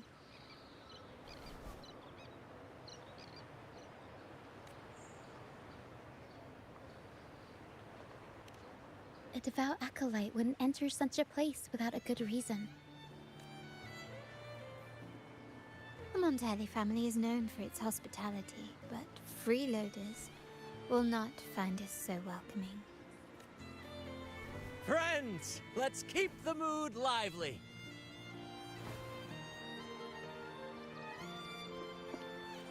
Come, let's discuss the information we've gathered so far. During the carnival, you heard the Sentinel's voice and found a girl named Cartathea. We've dug up some information on her. In the Order, every high-ranking acolyte is given a new name. We contacted the acolyte Phoebe. After some digging in the Order's records, she confirmed that before taking on her holy title, the Blessed Fleur-de-Lis was called Cartathea. But the Blessed Maiden, she martyred herself 20 years ago.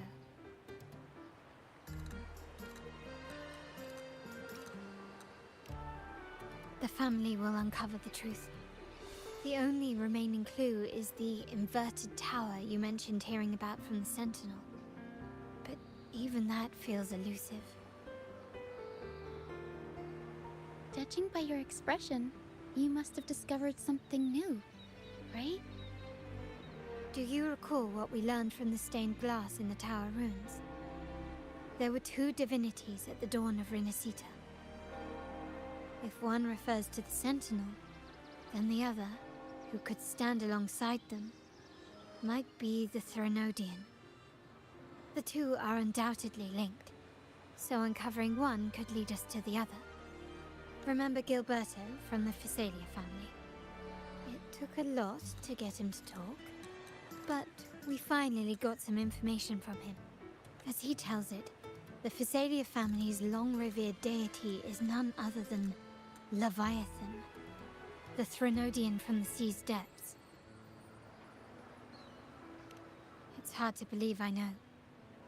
But recent events have only reinforced what we discovered from the stained glass. Phasalia family has been on this island since the founding of Renacida. So their worship of the Threnodian may have persisted for centuries. We will attempt to establish contact with the Phasalias to build an alliance and gather more intelligence. Rest assured, negotiation is what we do best. If necessary, we'll present them with an offer they can't refuse.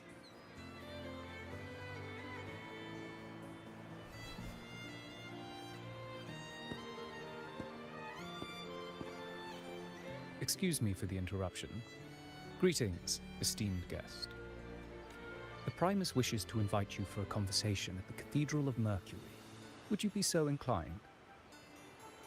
How curious. Since when has the Primus become so interested in social calls? It could very well be a trap. I'm merely conveying the Primus's invitation. The choice is yours.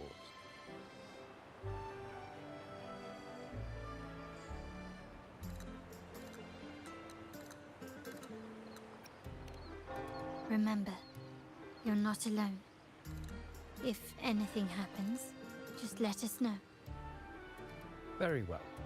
Please follow me to the Cathedral of Mercury.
Never before have I seen a day so steeped in both shadow and light.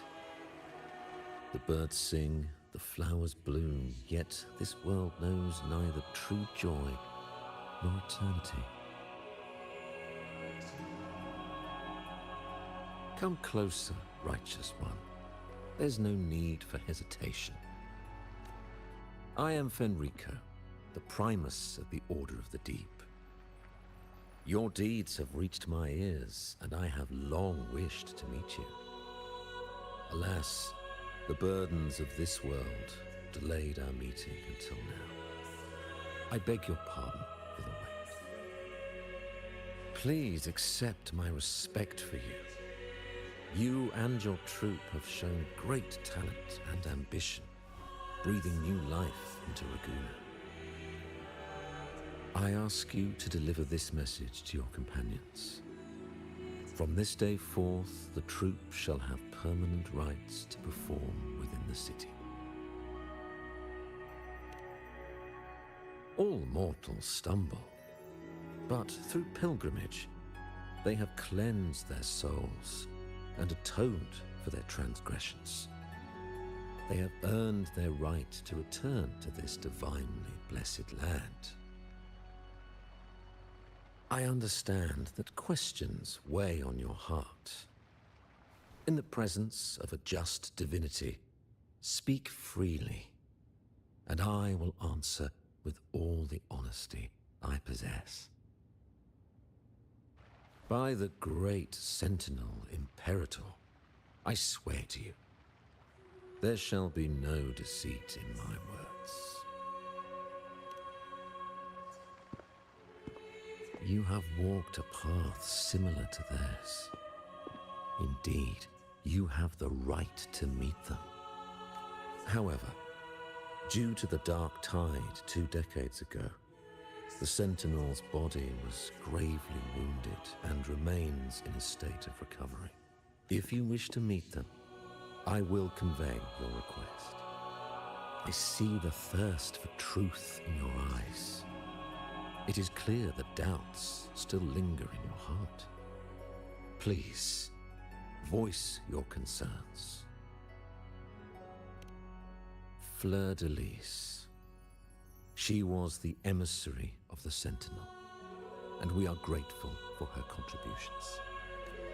20 years ago, during the Dark Tide, she sacrificed herself to seal the calamity.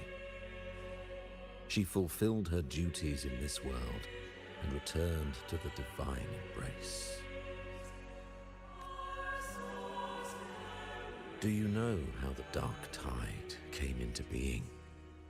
In Rinascita, wars were waged in the name of faith, tearing apart the Sentinel as our faith divided, weakening their divine power.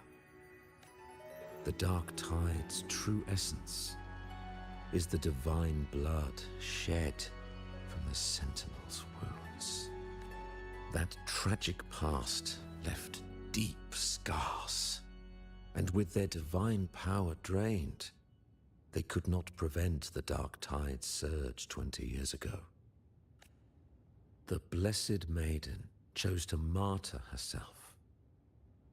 She once again resonated with the Sentinel and, through her sacrifice, restored some of their divine power, bringing an end to the Dark Tide.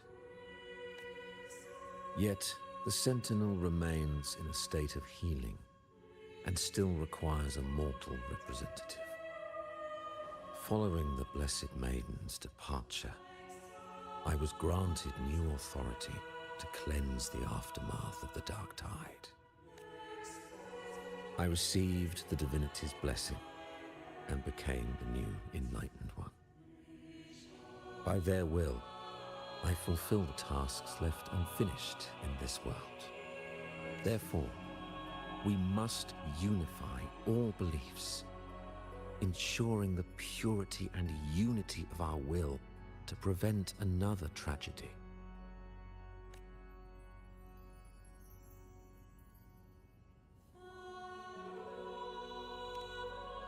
He said she once again resonated with the Sentinel. Was that really a second resonance awakening? Sentinel Jue had a trial with Genshi, but my permission was needed to transfer the Sentinel's power. I swear, my words are without deceit.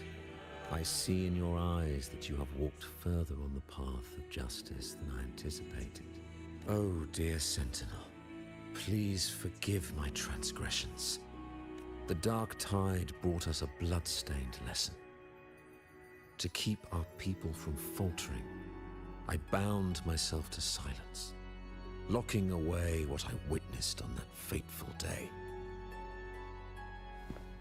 Fleur de Lis, the unrighteous, deceived us all. She was not the Blessed Maiden chosen by the Sentinel.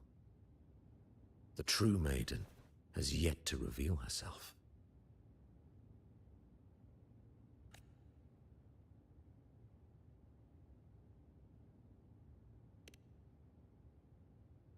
You must know that a being capable of rivaling our divinity exists in this world. Humanity's eternal adversary, the evil of all civilizations, the Threnodian. As the Sentinel has their resonator, so does the Threnodian. Fleur de Lis was shaped, both body and spirit, by our ancient enemy. Her actions were intended to plunge this city into fear and chaos. This is the truth I witnessed. Fleur de Lis was the Threnodian's resonator.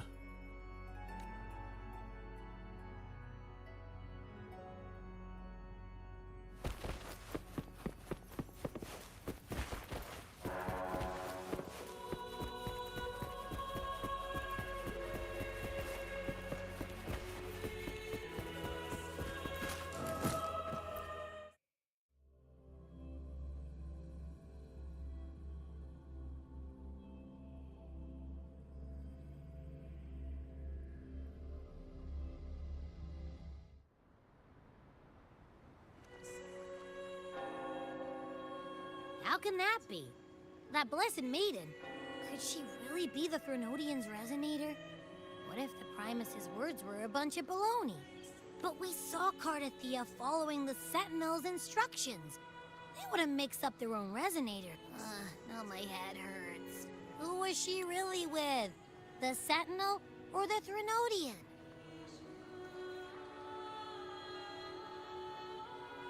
Well, probably won't get any more answers from him. All the clues we've gathered so far point to the Threnodian. And the Phasalia family worships the Threnodian. We'll have to wait for Carlotta to arrange an audience with them. Something tells me this carnival is just the beginning. There's more ahead. I'm sure of it.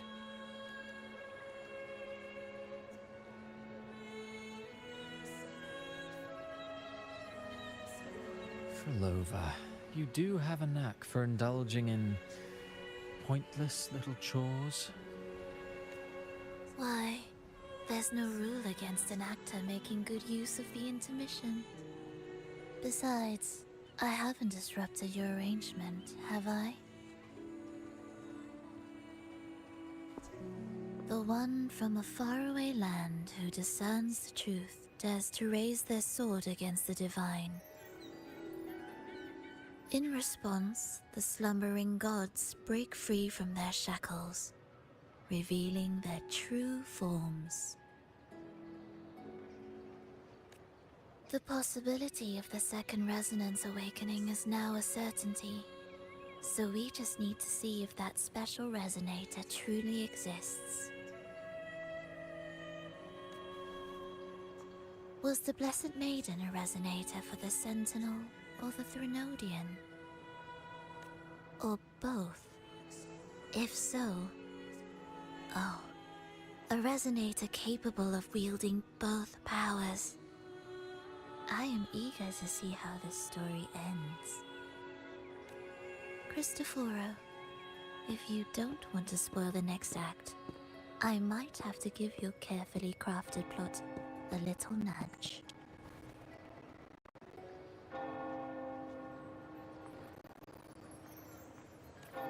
Speaking of which, that rover shines brighter than anyone else in your play. Do you find him interesting as well? Frolova, it seems we walk different paths. I don't share your fondness for that sort of puppet theater. I merely place the characters on their stage and they act out their fates, driven by their own volition. To remain courageous amidst absurdity. To pursue a spark of divine grace. This, to me, is the truest essence of humanity. Don't you think? Even the most pristine cadence of death pales beside the untamed, fervent, and tenacious spirits of the living. In their journey, they resolutely overcome all obstacles. They pursue, they tear, they burn, simply because they desire to. I think you should leave your secluded mansion. Take a walk and listen to the voices scattered across the world. Perhaps. From Huanglong to Rinasita, he has indeed added a few unexpectedly beautiful notes to my symphony.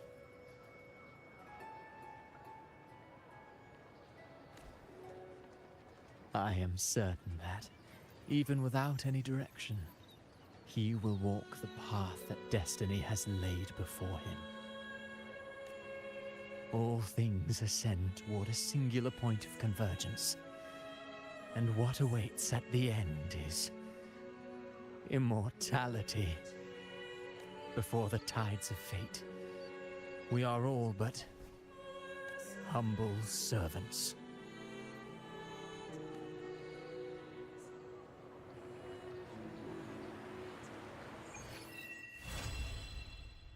Still nowhere near fun. Hello? Do you mind dropping by the Strand when you have time?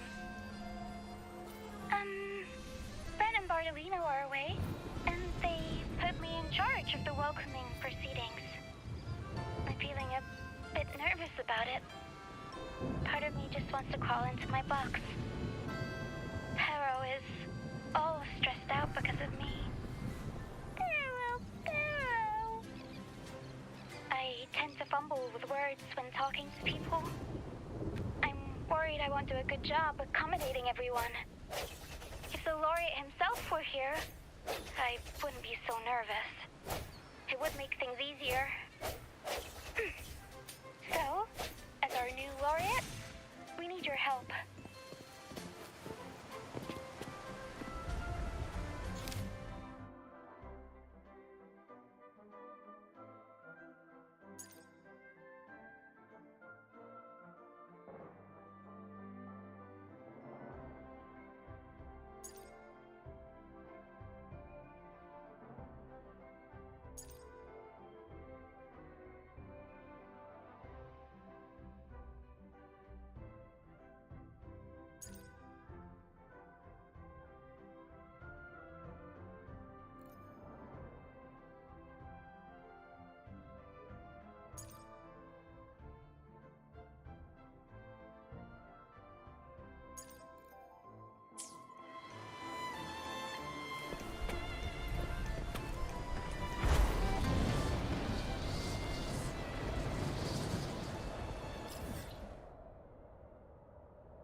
You there, Abster? What's up? It's taking longer for Abby to react. Hey, there's nothing to worry about. I'm just a little beat, that's all. Oh, earlier, when I was half asleep, I came up with this great idea for finding the Sentinel. Let's hear it. Didn't the Sentinels say they're locked up in some kind of tower in the sky? Well, how about I just fly up there and look for it? Easy as pie. The tower is either too far to see, or it's totally covered by clouds. Otherwise, we would have seen some sign of it on the ground. In the shape you're in. Are you sure you could fly that far? Hey, come on! It won't hurt to try. The cliff at Egla Town would be a perfect launch pad.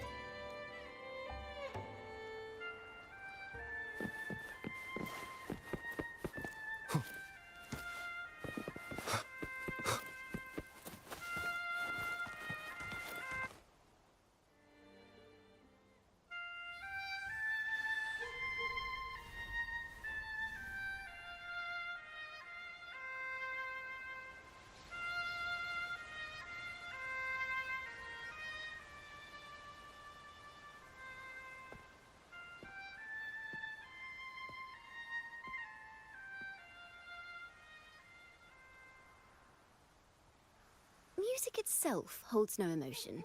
It's the heart that grants it meaning. So, dear listener, tell me, what feelings did my piece evoke in you?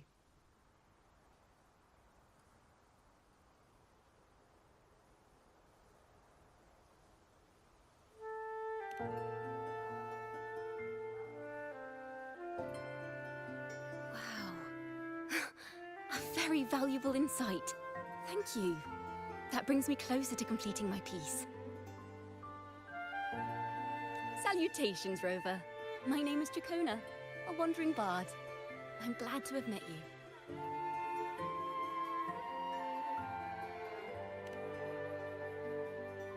I was sent by Lady Carlotta to find you. As I passed that abandoned house, I suddenly felt this, well, you know, rush of inspiration that just can't be ignored. so I stopped to compose a piece. Surprise, surprise, the melody led me right to you. Well, I suppose this won't count as me getting distracted, right? If Carlotta asked you to find me, has something happened? Lady Carlotta told me you encountered the supposed martyred maiden, Cartathea. She dispatched search teams soon after, but there's been no sign of Cartathea since.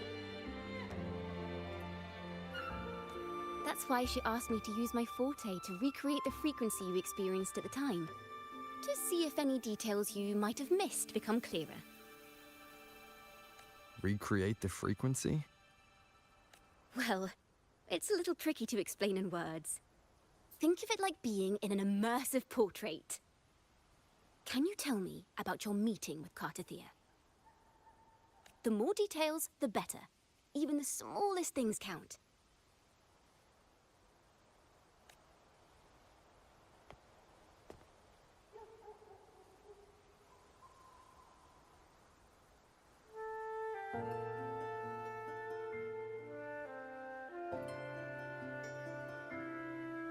Let's see here. Tweak a few notes here. Some emotions there. Textures. That should do it.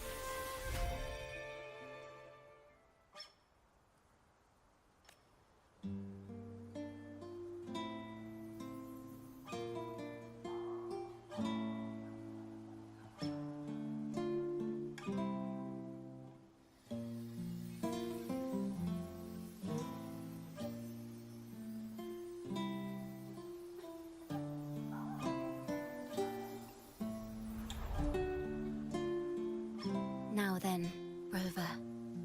Time for you to tune in to your memories.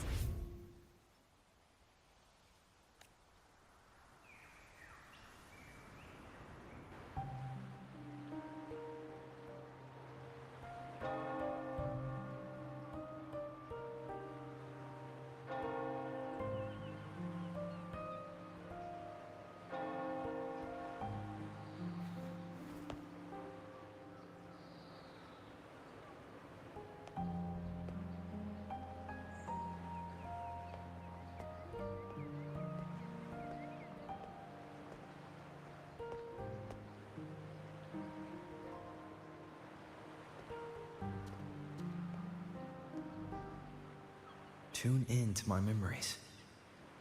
Does that mean I'm supposed to see the past from another perspective?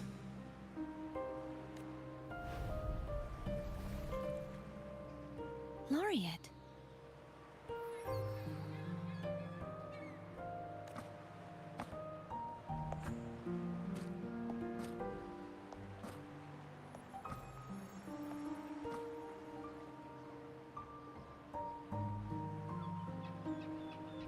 Our tacit marks are glowing again. It appears there is a special connection between them.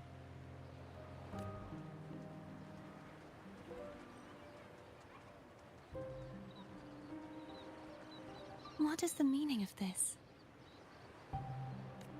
Someone used their resonance ability to help me relive this moment. But this seems unexpected. How did you first come to notice me? The Sentinel. Imperator's voice guided me to you. You heard the Sentinel's voice? Then tell me, am I their resonator?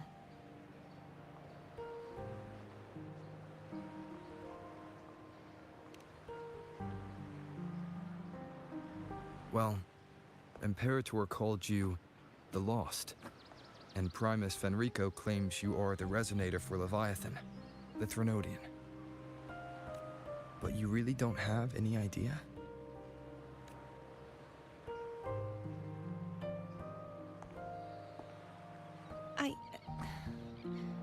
I've actually been searching for the answer to this question too. My memories are fragmented. I remember becoming a resonator, and the moment I was given the name Fleur-de-Lis.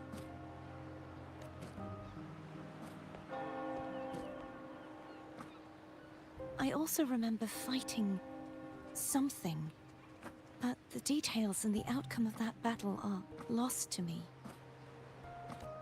You seem deeply concerned about the Sentinel. Tell me, why is that?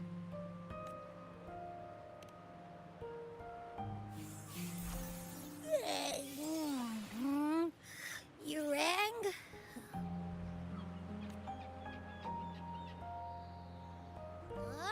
Whoa! Check it out! Our frequencies got split apart.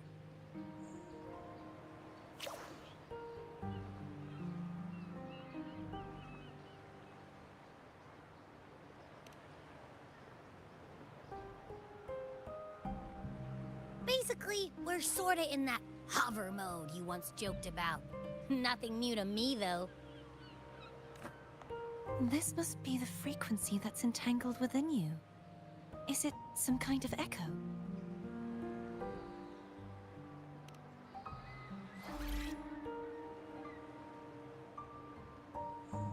Yes, I'm experiencing a similar kind of frequency split. Though there is little that remains of my resonance powers. I feel its frequency weakening. I understand why you're eager to find the Sentinel. You said you heard the Sentinel's voice. Was there anything else they said? They spoke of being ensnared in an inverted tower suspended in the sky. Ensnared? Does that mean behind the seals there's...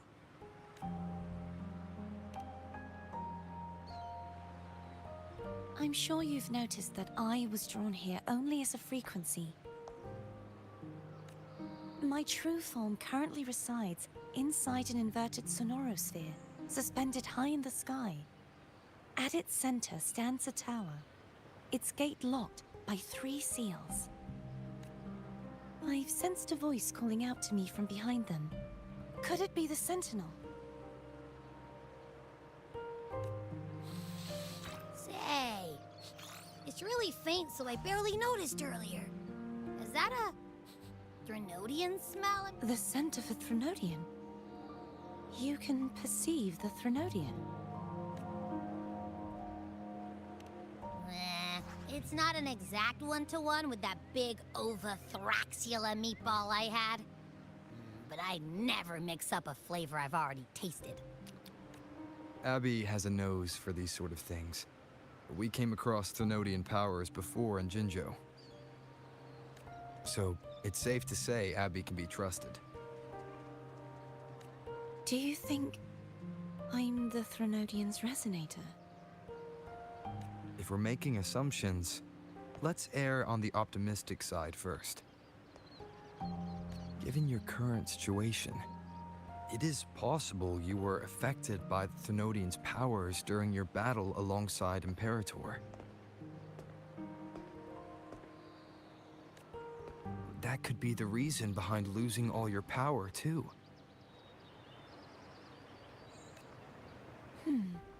I take it this theory would benefit you as well.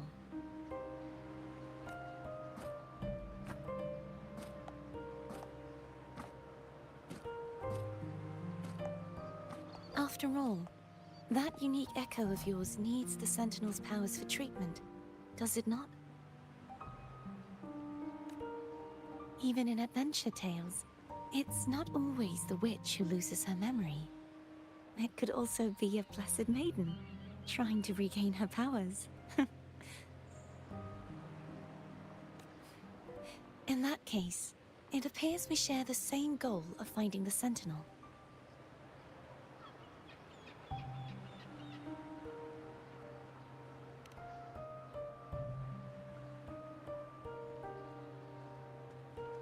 Spending so much time alone in the sonorosphere gave me plenty of time to consider countless possibilities. I've braced myself for whatever may come until I find the answers I'm seeking. I want to know what's going on with Imperator in that tower. I want to speak with you in person. How can I reach your sonorosphere? A part of the sonorosphere is actually on land, though its outer perimeter is surrounded by a barrier. I cannot leave, and no one can enter.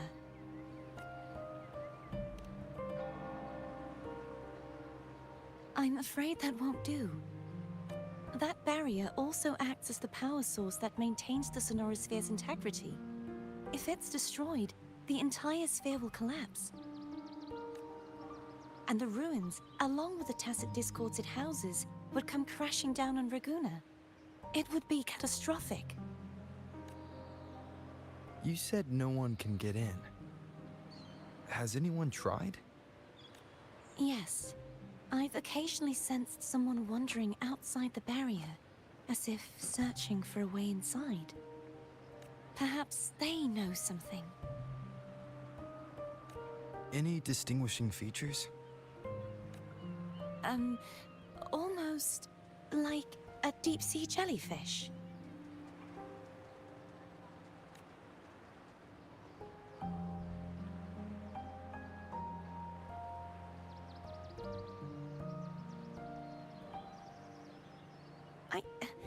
I wasn't able to get a clear look. I can only describe the feeling I got from her as a resonator.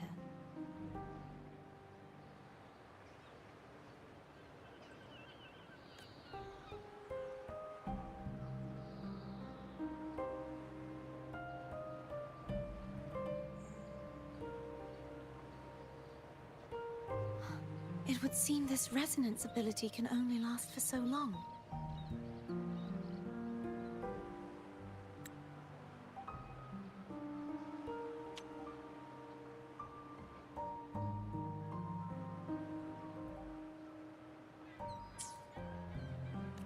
I'll look for a way to find this person you mentioned.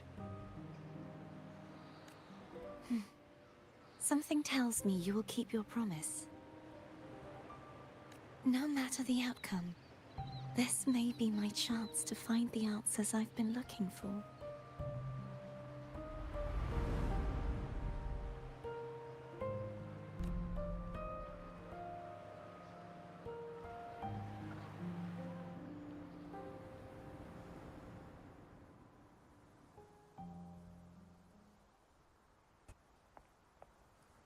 Rover? Rover? Oh, thank goodness. You're finally awake. How are you feeling? Any headache, tingling feet, upset stomach?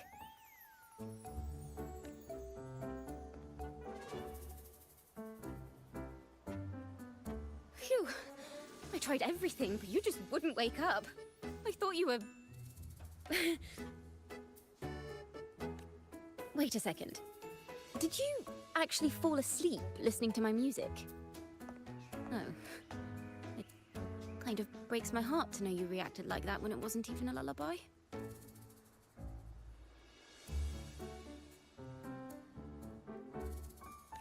No, it was really helpful. Helpful for your sleeping troubles, hmm?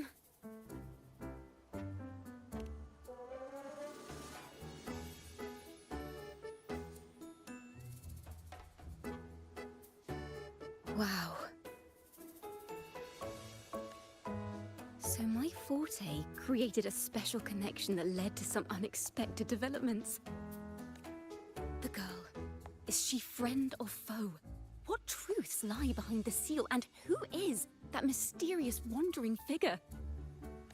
I have a feeling this is going to be a very exciting song.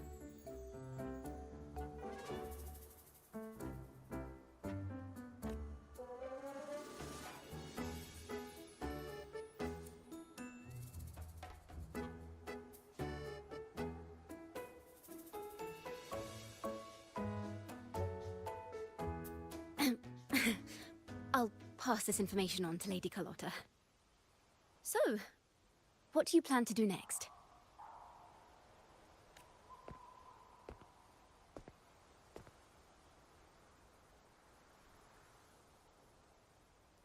Pardon the intrusion, my lord. My name is Sebastian. As per Milady's instructions, I have been entrusted with the honor of inviting you to the Phasalia estate for a discussion. The Phasalia family. The one that's likely worshipping the Thrunodian. Why does she want to talk with me? Milady has expressed a desire to clear up some unfortunate misunderstandings that occurred previously. Tell her I accept the invitation, but at a later time.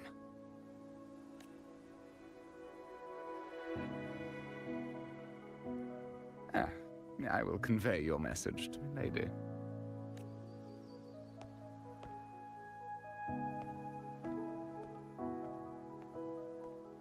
Didn't expect the head of the Phasalia family to come looking for you. Especially while they're still in the middle of negotiations with Lady Carlotta. She's just as unpredictable as the rumors say. I suppose you would want to know more about her before taking up her invitation, hmm? She's known to be a recluse, and rarely makes public appearances. No one outside the family even knows her real name. They just call her the head of the Phasalia family. I've heard quite a few rumors. Which one would you like to hear first? I have Shadow of the Ancient, Lady Bane, or maybe Entangler of Hearts.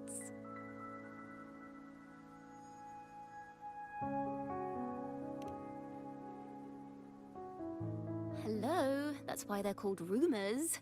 I'm just doing my due diligence by being faithful to the source material. So, ready to dive right in?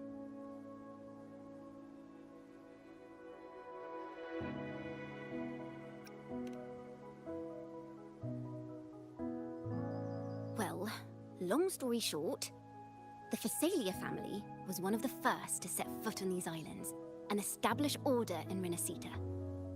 Their lineage even predates the Order of the Deep, and their craft of extracting toxins from aquatic plants is a legacy passed down through generations. Word is, they select the new head of household by having candidates ingest each other's poisons and wait to see who's still breathing when it's all over. Stories about the current head of the Phasalias get even wilder. They say she didn't go through the usual selection process. Instead, she took the throne by poisoning her predecessor. Others say she's a master in the art of manipulation, drowning her victims in hallucinations until they agree to her terms without even realizing it.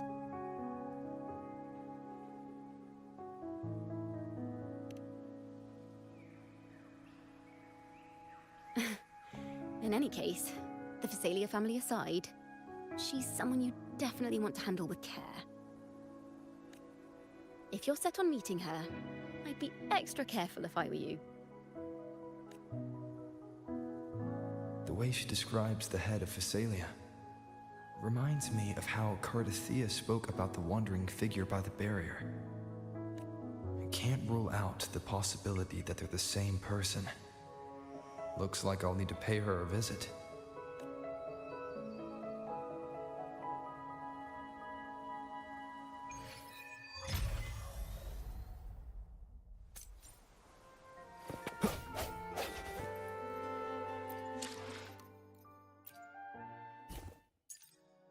Let's add more memories to our album. Understood. I am here to serve your will.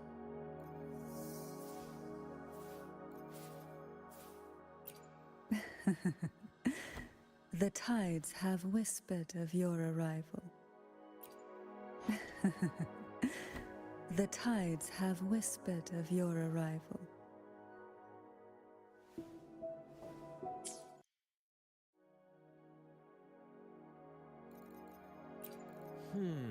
To which stage will life guide us next? The tides have whispered of your arrival. The experiment begins. Understood. Would you? I alone will decide. Today will be. The tides have whispered of your arrival. The tides have whispered of your arrival.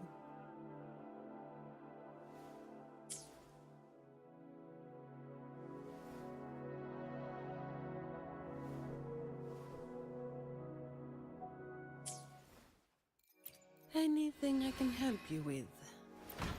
The divinity may foresee the future of the world, but I doubt they can predict which song people will play tomorrow.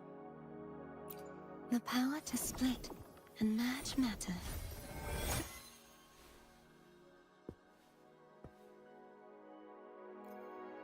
I shall have no one tarnishing victory's honor. I shall have no one tarnishing victory's honor.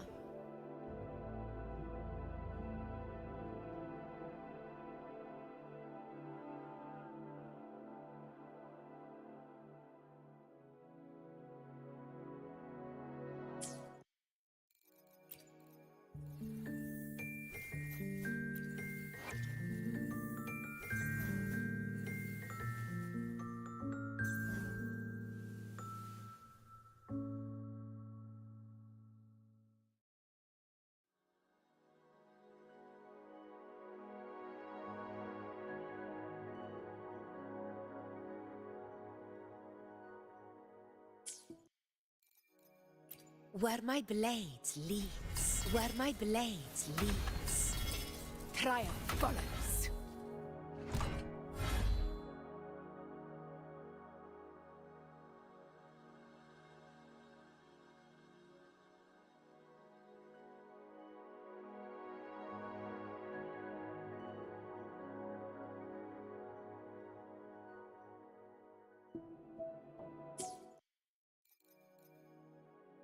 While the moon cycles, I remain the anchor.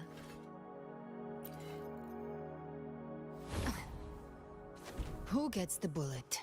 That's your call. Our hunt. Who gets the bullet? That's your call. Our hunt. Never. Your call. Your call. I'm ready.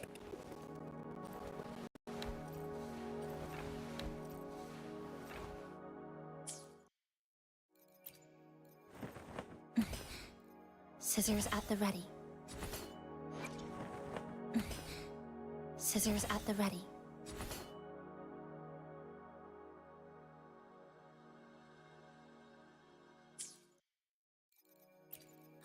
Got a long bucket list.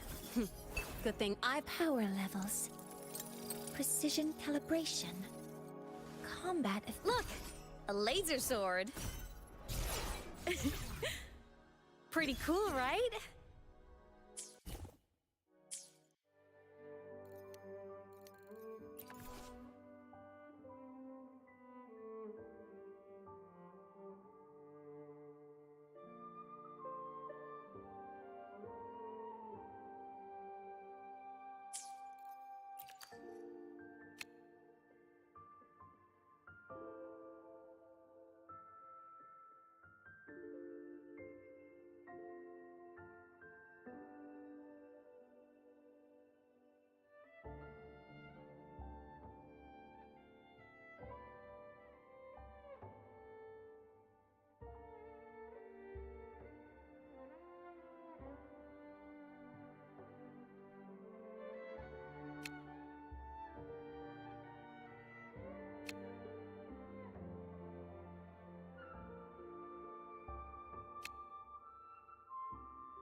Leave it to me.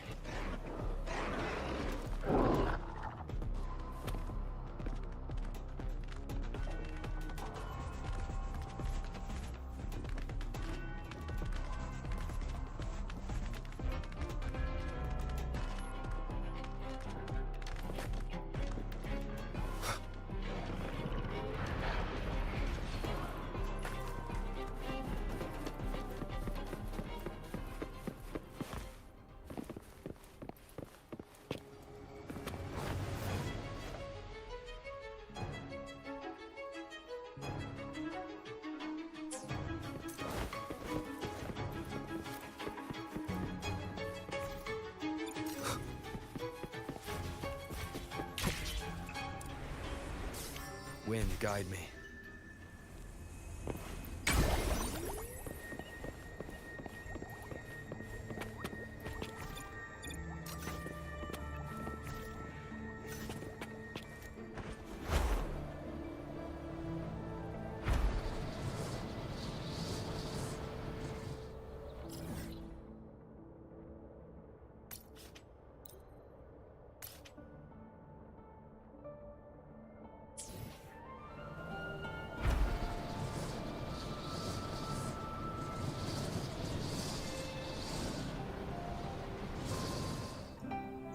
Hello. I received Chacona's memo. To think the head of the Thessalians approached you when I was still in negotiations with her emissaries. Was it meant to be a diversion all along? They invited you and you alone. As a Montelli, I'm in no position to intervene. That being said, if the Thessalians try anything against you, I'll get you out. Even if it means storming through their front gates. In the meantime, I'll keep looking for more information and the person Cartathea mentioned to you. I'll call you as soon as I find anything. Got it.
Wind, guide me.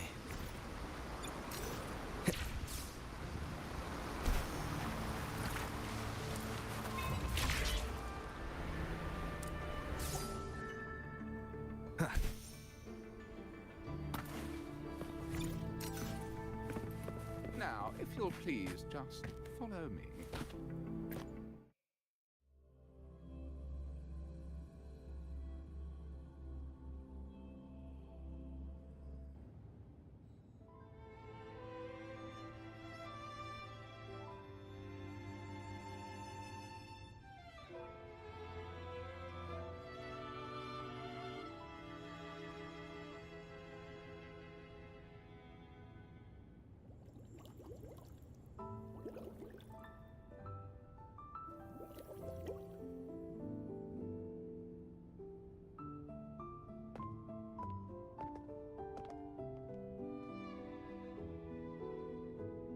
One moment, please. I shall inform Milady of your arrival. That won't be necessary.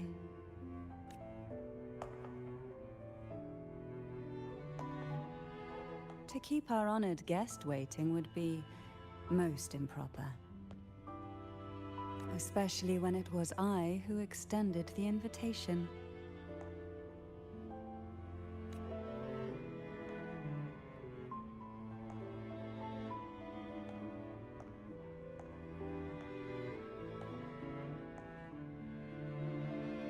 Cantarella Physalia, 36th matriarch of the Physalia family. I'm pleased to make your acquaintance.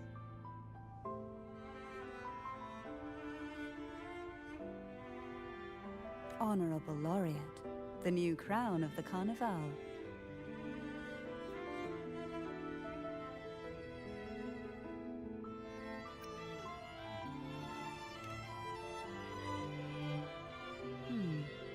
The laurel is a gift of the divinity. What claim have I to crown one as distinguished as yourself?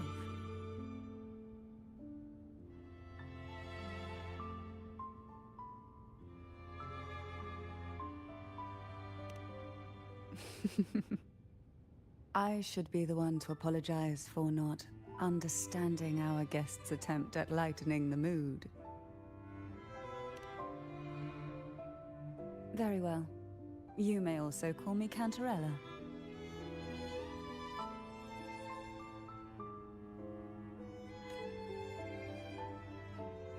Now, shall we proceed to my study?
Won't you have a seat?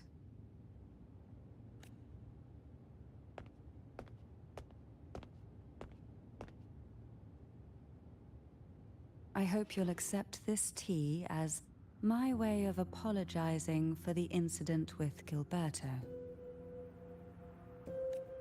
Members of the family may have troubled you, but there is no stain that can't be washed away. Every sorrow has its own way of fading, don't you think? You still hold a grudge? Won't you accept my apology?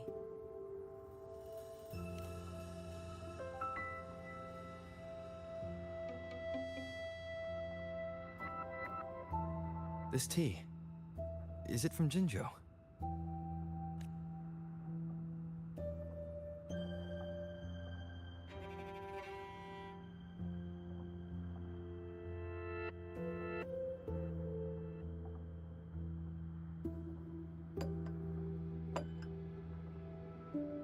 I invited you here to ask that you might serve as a mediator.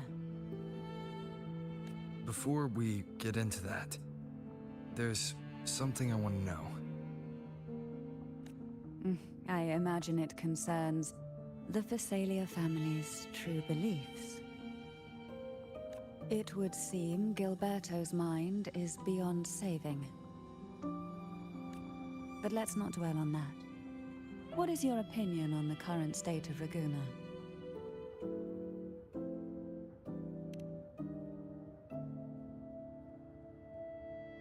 So you've noticed something is amiss. As expected, from someone who's felt the weight of a Threnodian invasion firsthand. And what exactly do you find most unsettling? Why haven't the Threnodian and the Sentinel ever shown themselves? Because the Threnodians' invasion of Raguna has long since concluded.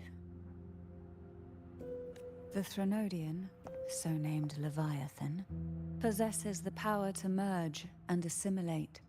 It uses distorted beliefs to spread a spiritual plague that slowly devours civilizations from within.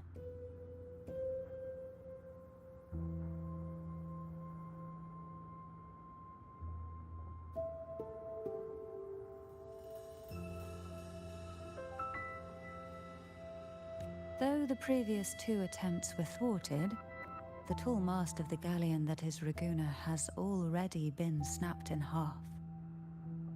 Now the blissfully ignorant masses walk hand in hand toward an abyss they cannot see.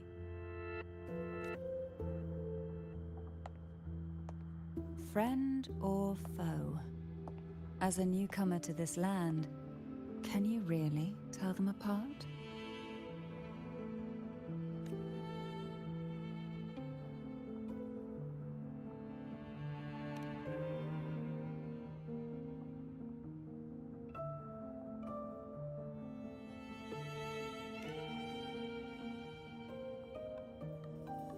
Yes.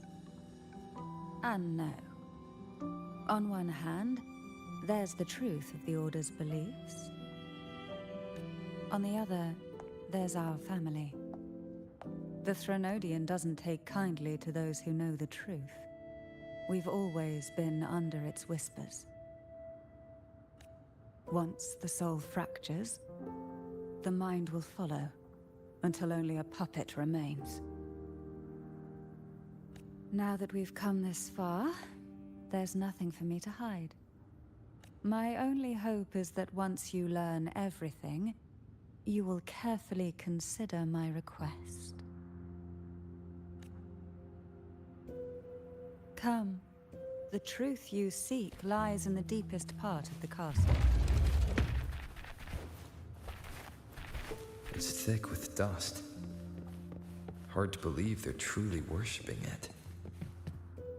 Curious about that statue. It represents the unbroken friendship between the Phasaelius and the Order. But in the eyes of outsiders, it is more a symbol of defeat and submission. The aroma from these plants. It's the same scent that was in the study. These are violacas. They produce a unique fragrance, wouldn't you say? Violacas are a vital ingredient for our elixirs. It even has a soothing effect on its own.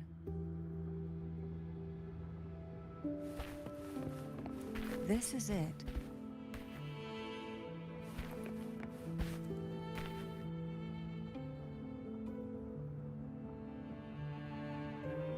Are you prepared? Yes. Now that we're here, I'm afraid I can't let you leave, even if you want to.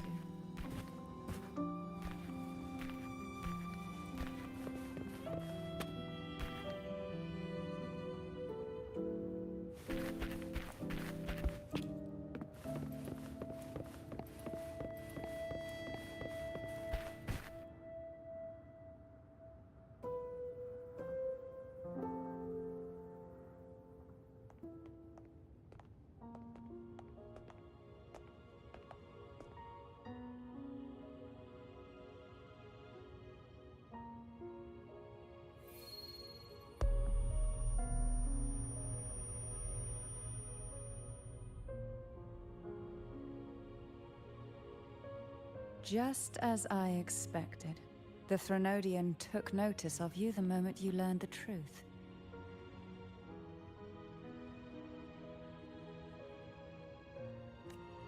What you see in the sanctuary is the Sentinel in their true form.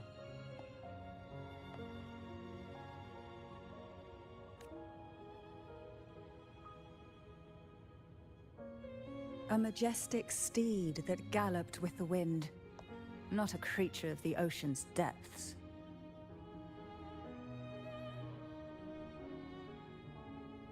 The Order worships a half-horse, half-sea creature divinity, a form the Sentinel assumed only after being corrupted by the Threnodian. Although the Sentinel's will has yet to fade, who knows how much longer they can endure. I wish to ask you to persuade the Sentinel of Jinzhou, Jue, to come to Renacita, to save Imperator.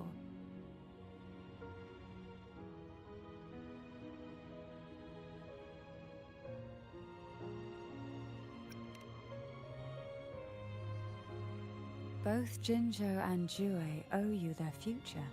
That makes you the only person capable of this task.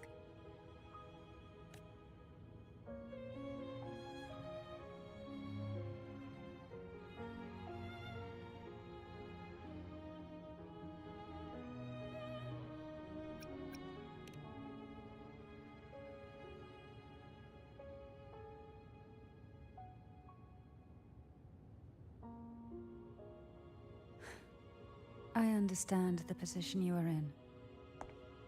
Word has it that you're currently staying at a hotel and are at odds with the Order. Perhaps a stay at my estate would suit you for the remainder of your time in Renacita. I can offer you a glimpse into Renacita's past, and you'd be spared the Order's unwelcome attention. There might still be a path forward. Carlotta once helped me interpret some stained glass images. The story it told was very similar to what you've described, only more biased towards the Order. It mentioned a maiden who would emerge as the Sentinel's resonator and later save Renacita. Do you think that's also a lie? Care to elaborate?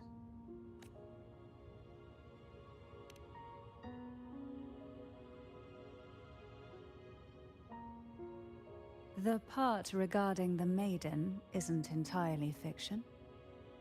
The Sentinel does indeed appoint a maiden to be their resonator, though not in the way the Carnival would have you believe. No. It's through resonance with a very particular artifact.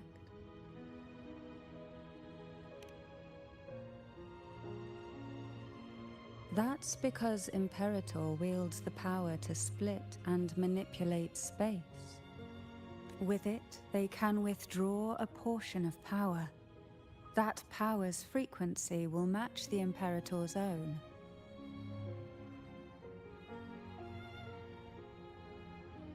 This is how the Sword of Divinity, Tervin, came to be.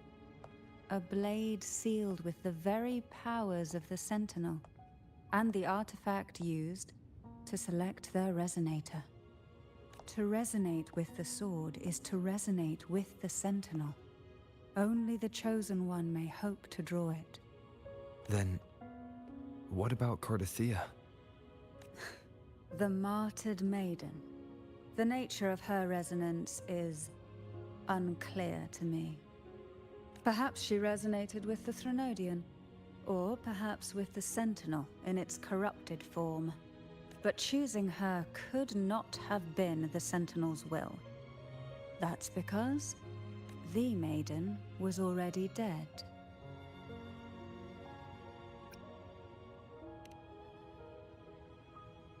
In the past, each year the Phasalia family would hold the Divine Trials to select those with the strongest will.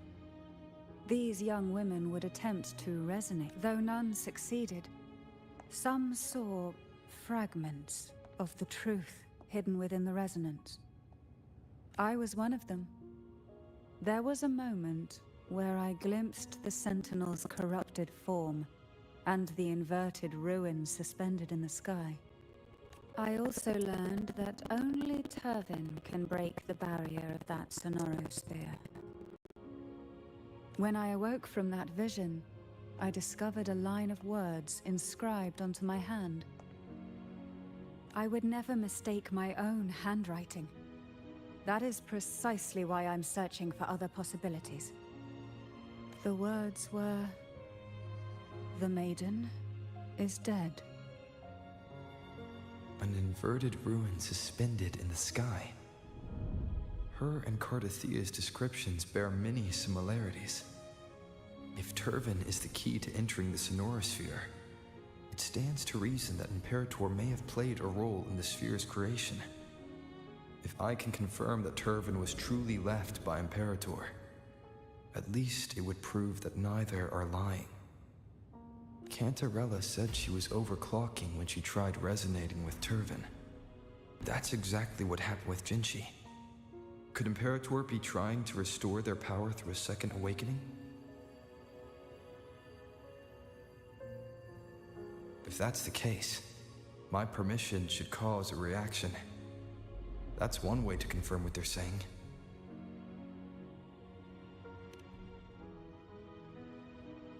By all means.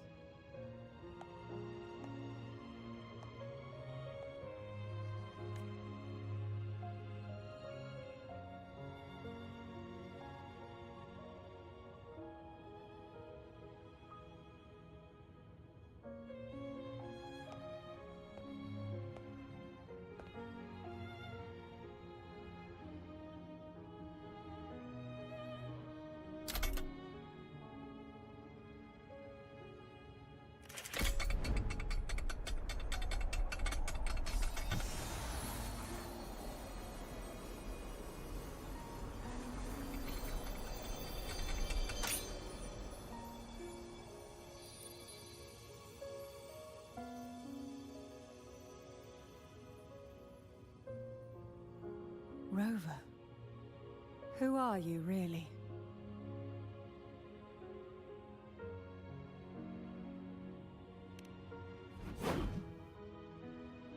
The Sentinel's arbiter? Well, I have some information and theories of my own. Care to hear them? Please, enlighten me.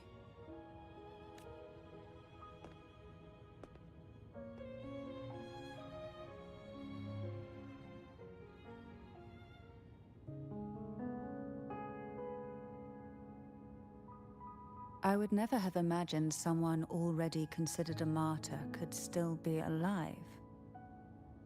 What surprises me even more is the connection you have with the Sentinel. We Thessalians revere Imperator as our one true divinity. And yet, here you stand, the arbiter of the Sentinel. Would it be more fitting to address you as Master? Then, I present my request once more. Are you willing to help rescue our Sentinel and pull Renacita back from the brink of chaos?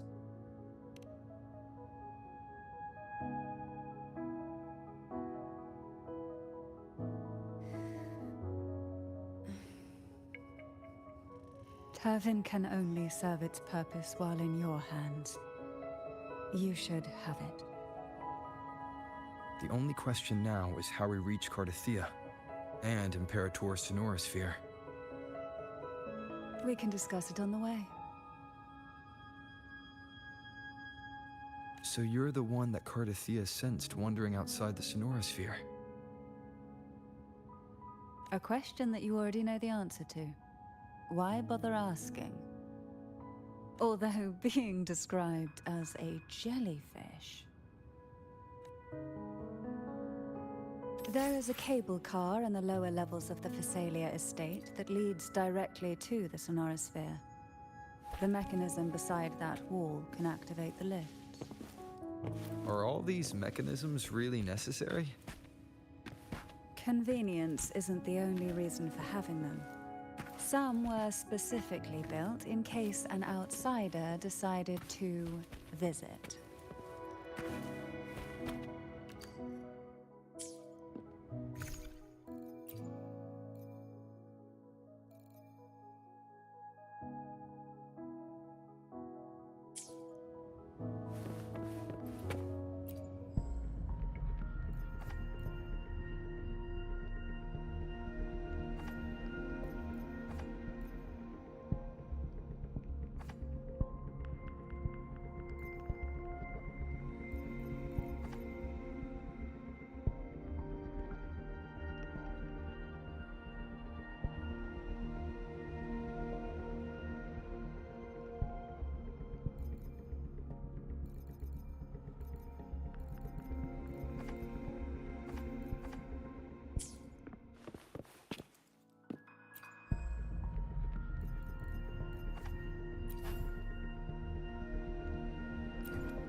Why do the Phasalias have a cable car that leads directly to the sonorosphere?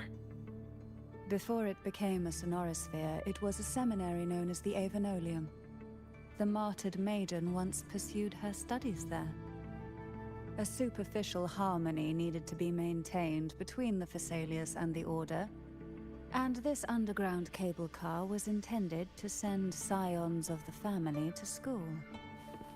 The elevator is merely a later addition I had built for easy access.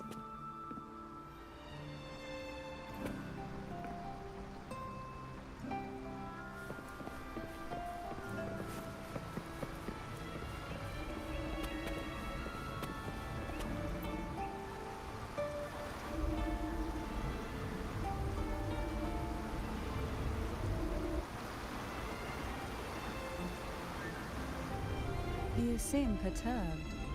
Are you still gathering your thoughts? Everything that's happened has all lined up so perfectly. It makes me think it's too good to be true. I'd like to share a different perspective. Rivers eventually converge into the same ocean. If a goal is mutual, then it's only a matter of time before they meet. Our choices and our will have led us to this situation, not the wishes of fate. You are quite different from what the rumors say. Oh. And what rumors have you heard? That you're a recluse, a mystic, obsessed with the crafting of poison. Oh, and that you poisoned your predecessor? Those kinds of rumors. A recluse? On the contrary, I've been searching for a solution to the Sentinel's plight, and rarely return to Renacita. After most of my leads fell short, a friend at Mingting in Huanglong introduced me to the stories they were telling of you. A friend? All the affairs of Huanglong states eventually land in one person's hands. Would you care to take a guess at the identity of this friend of mine? Why not put the other rumors to rest? Because the rest of them are all true. I see it'll take more than that to rattle you, huh? I assure you, this is no jest. We Thessalians have lived under the Threnodians' whispers for generations. Once the soul fractures, the mind will follow, until only a puppet remains. When the soul of the ruling head falters, Thessalia tradition dictates that the successor usher them into eternal slumber, with a poison of their own making. My succession ritual? Well, an unforeseen incident gave rise to whispers that sparked those rumors. How long has this been going on? For centuries. Every generation.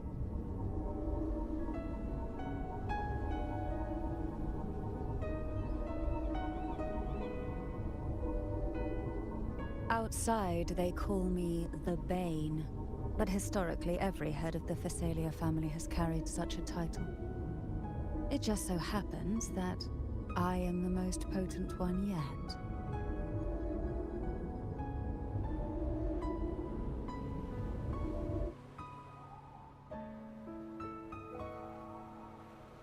We've reached the old seminary's undercrypt. The gateway into the sonorosphere itself lies at its center. We shall continue on foot from here.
Why not savor this? Strange.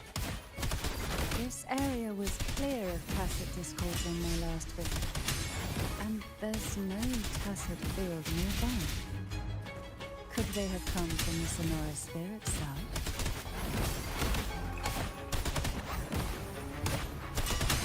Didn't think there would be Gulpuffs here. Interesting. I've never seen such little creatures before. Would you mind sparing a few for me? I'd better not ask what she plans to do with them. Try not to blink. Oh, this will be fun. The road ahead will not be an easy one. What exactly happened here? The second dark tide. It occurred right here at the Avenolium, the largest seminary ever built by the Order. It arrived on the very day the Blessed Maiden passed her trials and was crowned by the Order. A day when belief burned brighter than ever.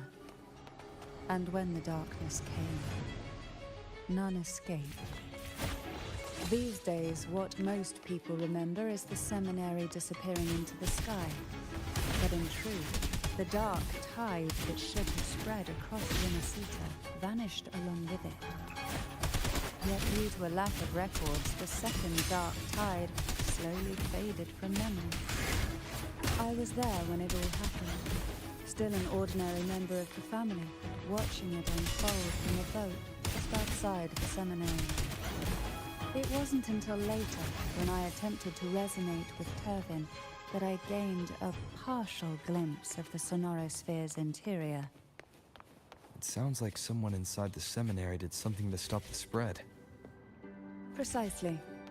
It could very well have been Cartathia's doing, but, as with the first time, there's also the chance it was the Sentinel who turned the tide. I can sense the conflict within you, the temptation to trust your maiden. But it's best to keep those thoughts to yourself for now. For the Threnodian knows where the heart is weakest, and it is there it strikes the hardest.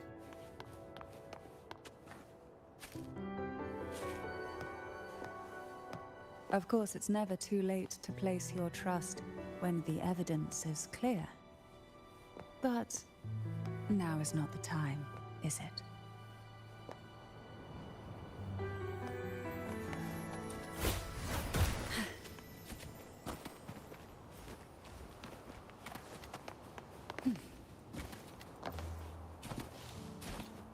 Who will sink into the depths will sink into the endless deep.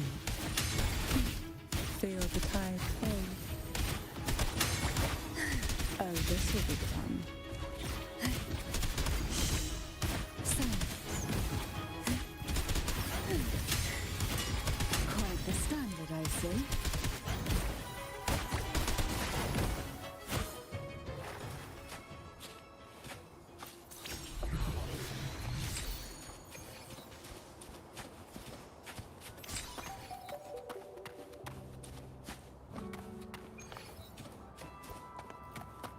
Why not savor this,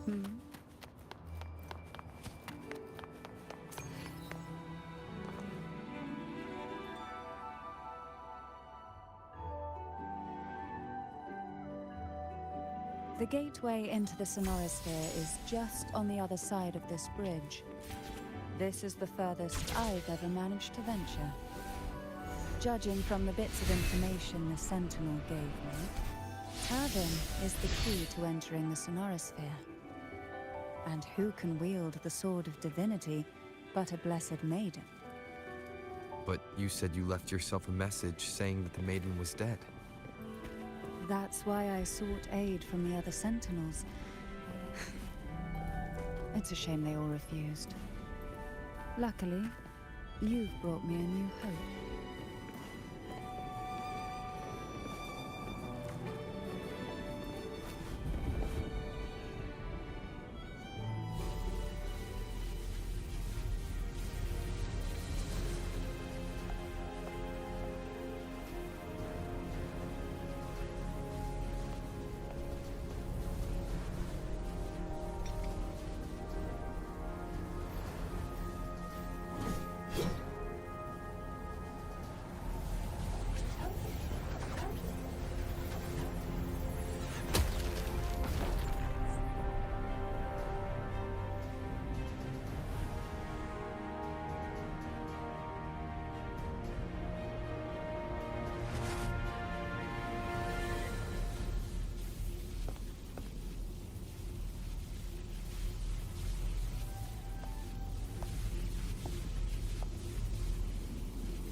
You have come. Greetings. I'm Cartathea, and you are?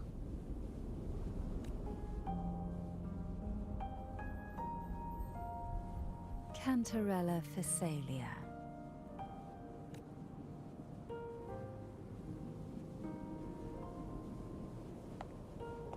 Oh, a Physalia.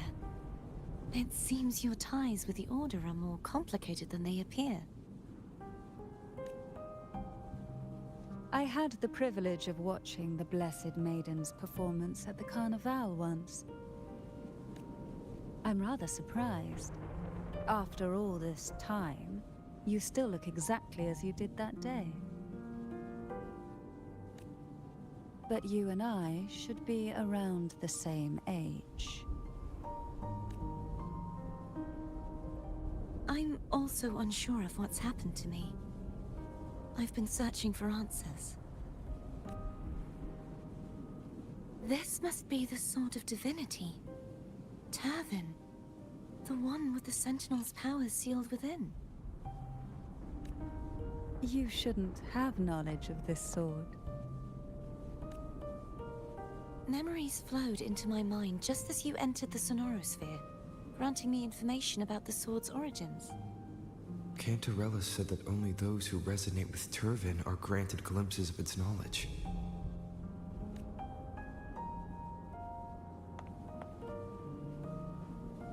Would you mind if I tried touching it?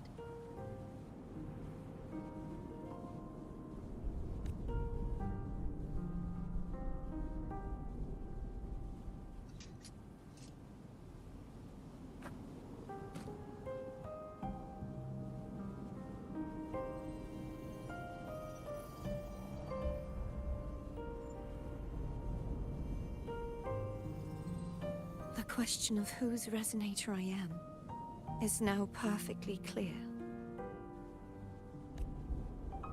If I am not the Sentinel's resonator, then that must mean...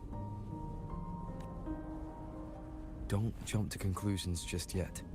That doesn't prove you're the Thenodian's resonator, nor that you aid its cause. Huh?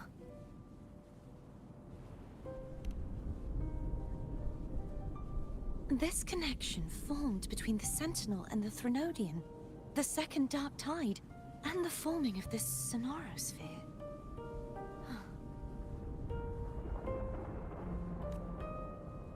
Right now, you're the sole survivor of whatever happened that day. You really don't remember anything? As you spoke, I remembered a few more things. There are two other swords. The Sword of Discord, Hognis, and the Sword of Virtue, Haltia.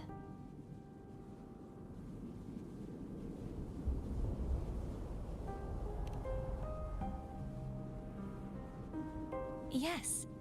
Did you see them too? Placing the three swords on their respective pedestals should break the seal over the main tower. But why would this information be revealed to me now? Is this the Thenodian's doing? If we do nothing, we'll never get any answers. Instead of speculating, we should use the clues we've gathered so far. Lady Maiden. Please, Cartathea would suffice. I am but a fake after all.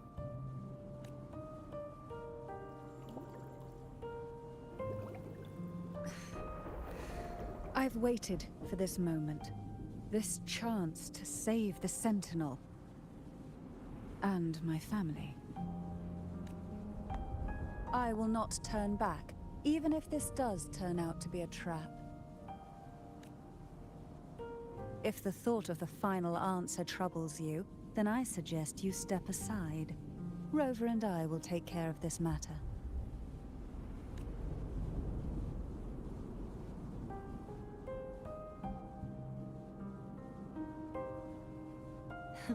Since you are willing to overlook the possibilities of a trap, then there's no reason for me to worry and turn away. I underestimated your resolve. I'm sorry.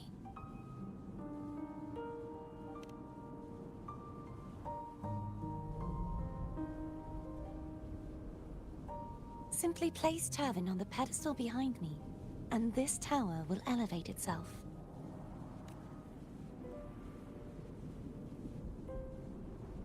What you said to Cardathea back there. Rather effective on someone of her personality. Wouldn't you agree?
Are you all right?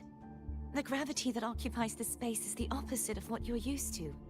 It took me some time to get used to it too.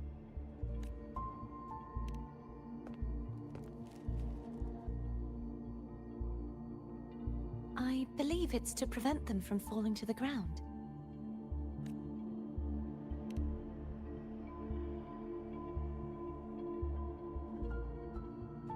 Tacit discords, the dark tide, and these ruins themselves.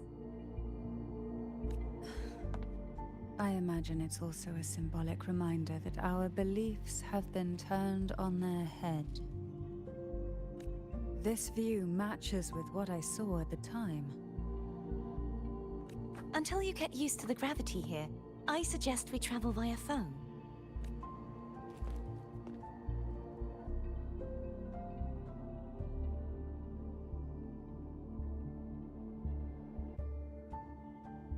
It's the name I gave to a gondola.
This gondola only has 2 seats. Oh dear, I completely forgot about this.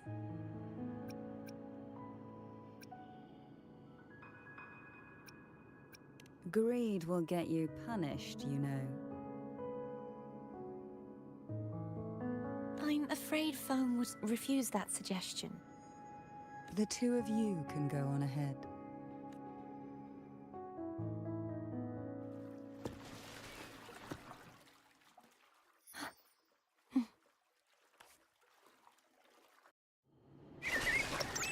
You look distracted.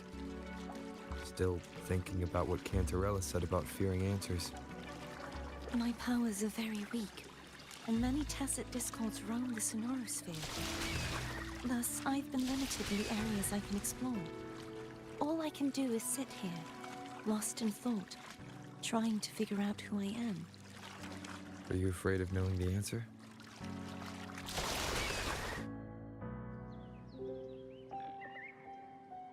We'll be arriving at the first water rise soon. A few details, if you don't mind. Feeling nervous? Of course. The last time I tried to pass it like this...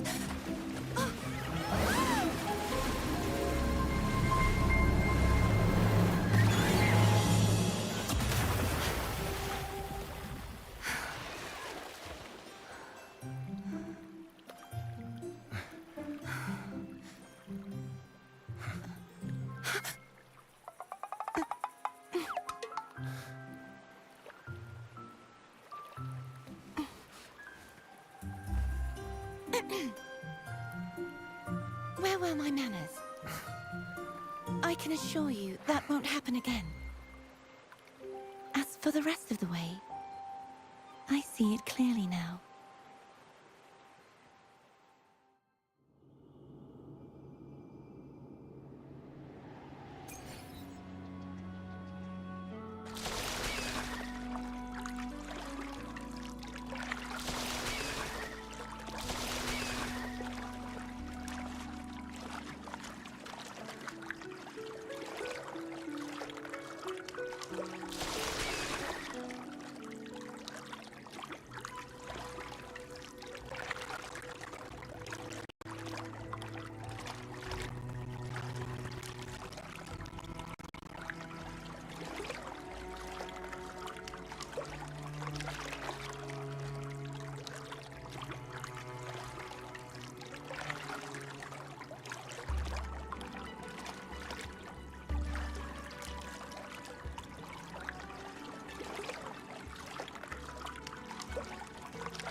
Vines, over there.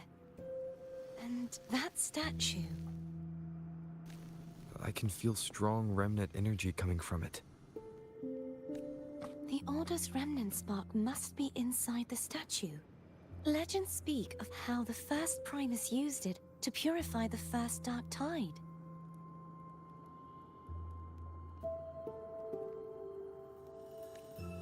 I see now. The lingering remnants of the Dark Tide must be trapping the spark.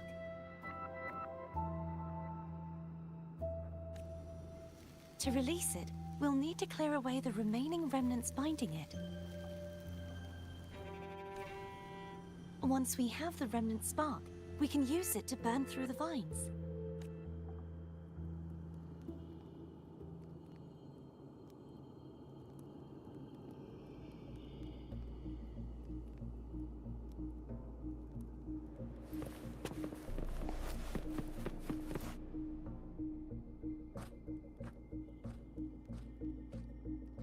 If the Thenodian created the Dark Tide, maybe Abby can absorb it. Abby is still unwell. Perhaps we shouldn't burden it further. More Dark Tide remnants. Good thing there isn't much. Leave it to me.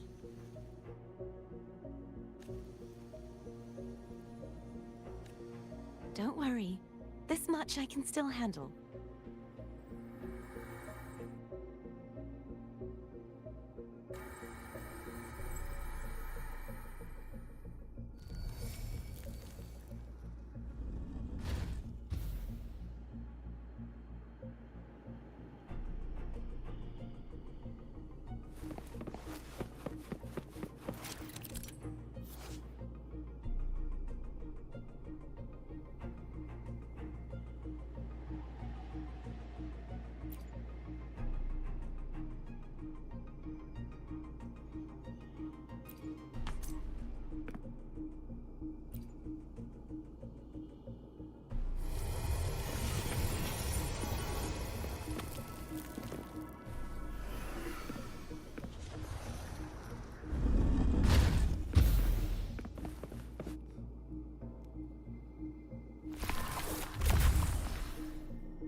The vines are remnants of the Dark Tide. Foam won't be able to cross through them.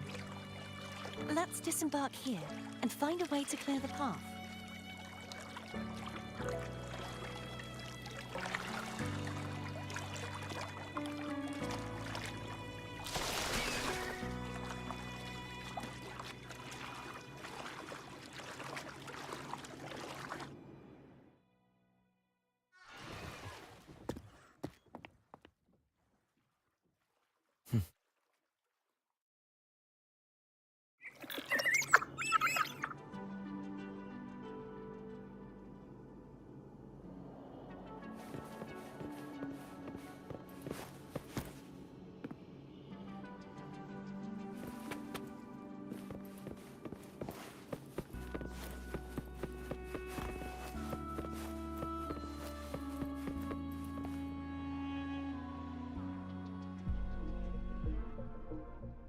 This calibrator seems to be operational. One moment.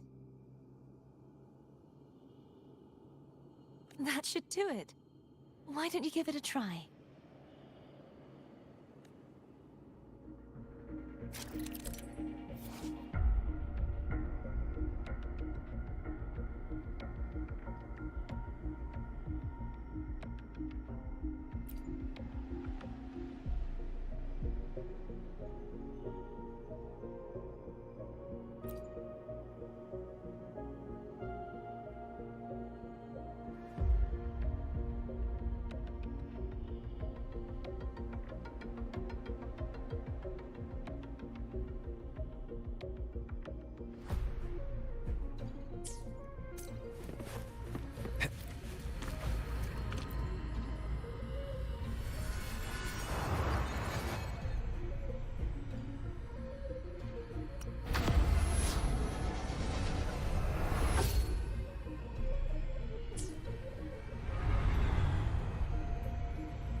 It's turning. Rotate the gravity calibrator to change the direction of the gravity's pull. If we use this, we should be able to reach areas we previously couldn't.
Wind, guide me.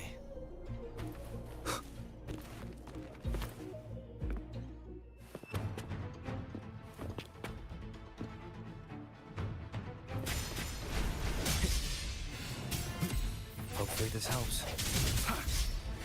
No hesitation.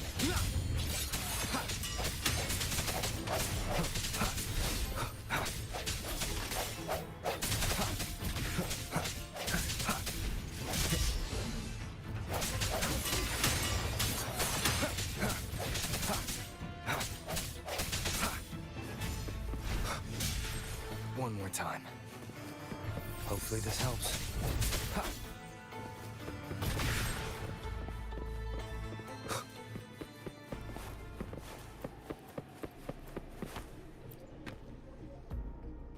Hurry. We need to purify the other statues before the Dark Tide's corruption returns.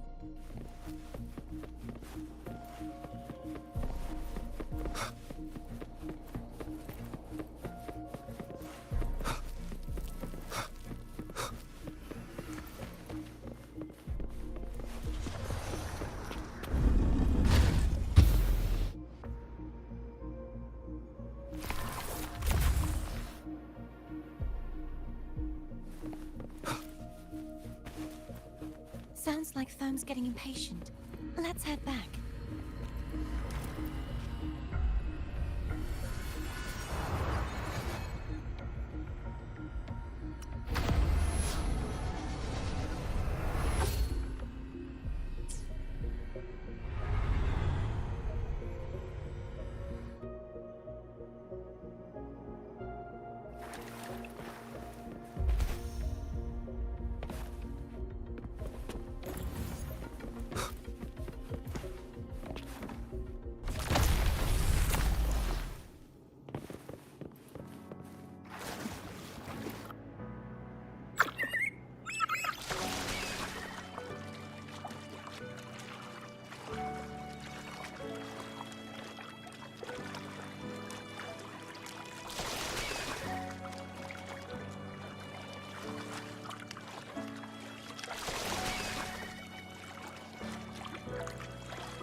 Did you feel any discomfort while we were clearing out the remnants?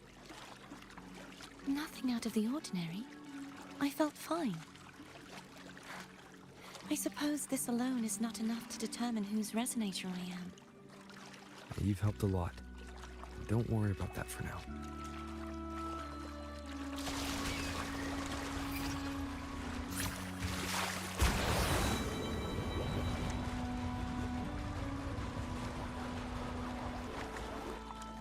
Another water rise is coming up. You planning to hold on to something? Why didn't you tell me sooner?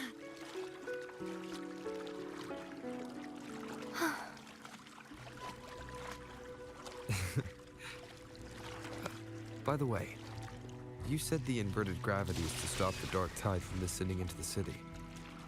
But all we've seen so far are just its remnants. That's because this very waterway we're sailing on used to be the dark tide itself. In these waters, gravity isn't the only thing that's inverted. Its very essence is too.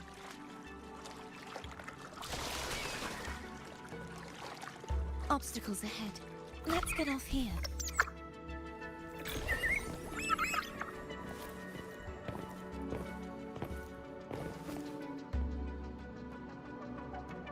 There it is, up there. But judging by the distance, we'd be hard-pressed to make it back in time. Can you use your ability from somewhere in between to clear them all at once? I might not have that range. But there may be tacitite devices nearby that can help amplify my forte. Let's see if we can find one.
That's it.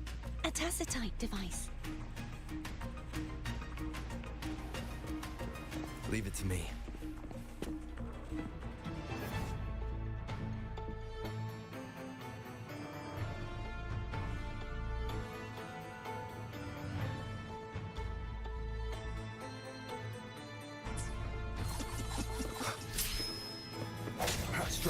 shadows. Hopefully this helps.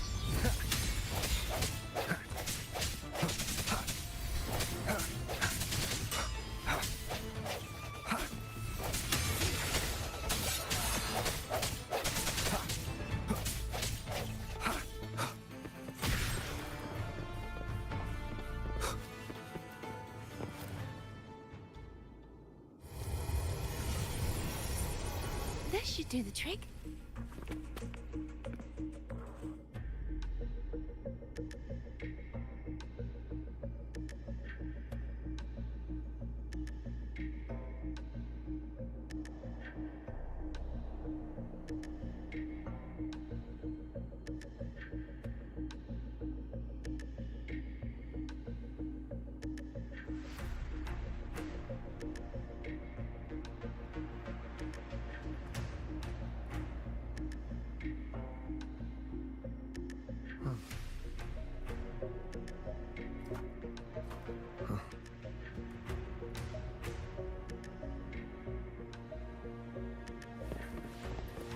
Leave it to me. Hopefully this helps. I sense your weakness.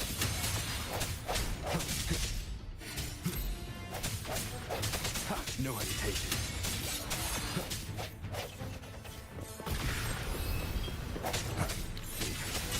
The hour is upon us.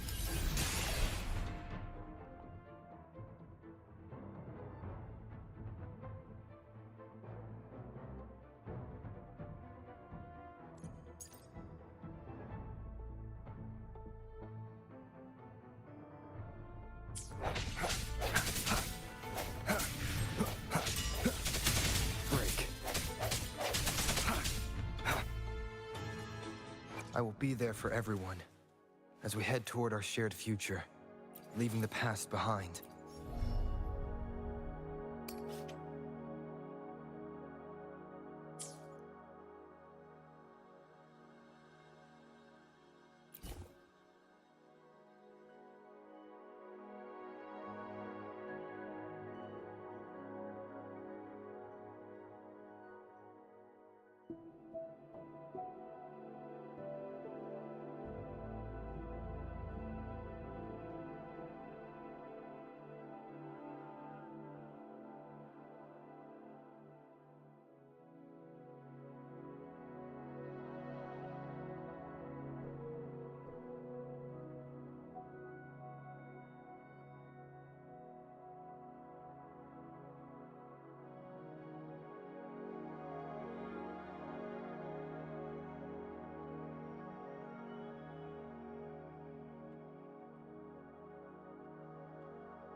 You okay? Just catching my breath. You go get the remnant spark.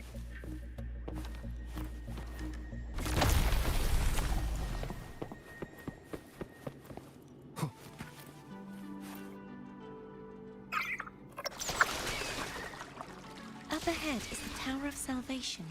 That's where the first pedestal is located. Tower of Salvation. Yes, a name taken from the Order's Codex.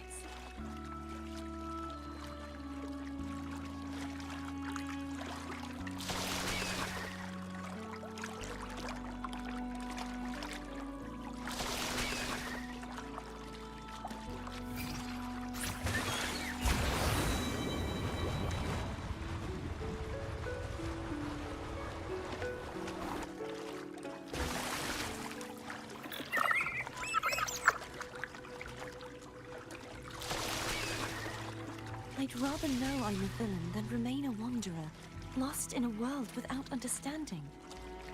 To live with no memory of the past. Would it be so different from choosing to end it all? I must find the answer. Only then will I know how to face the memories I still carry. As for you, if I really am...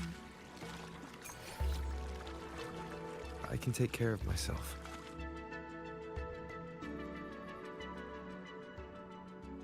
I should go back for Cantarella. Will you wait here for us?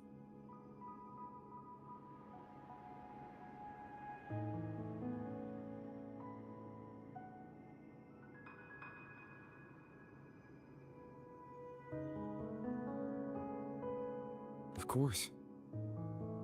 I hope you won't mind the extra trip, Foam.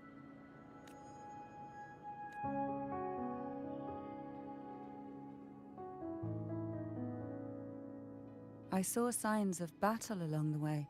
Is anyone injured? Well, you seem to be in perfect shape to me. But if you say so, I can offer you a strong elixir. Care to give it a try? Oh, I insist. Here, take this.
There's no knowing what will happen once Turvin is placed on the pedestal.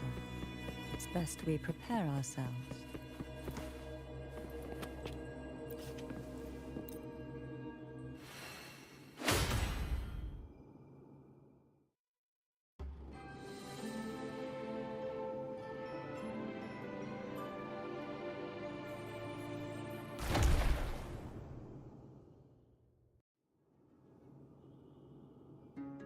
No longer shall you bear these thorns as a reminder.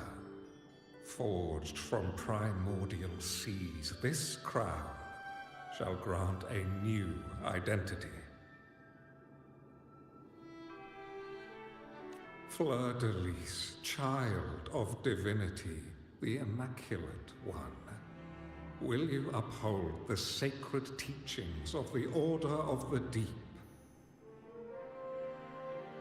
I will. Salvation, unity, ascension. Of these three doctrines, which do you choose? I choose salvation. I wish to be the Master's blade, striking evil, upholding virtue, and offering salvation to those in peril.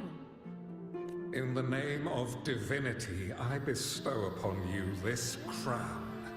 May the blood of justice never run dry. Through this sacred rite, you become the bridge between the heavens and the living. From this day forward, you shall be the Master's sole receiver and herald. Rise, blessed maiden Fleur-de-Lis. None but the Master shall ever have the right to command you to bend the knee.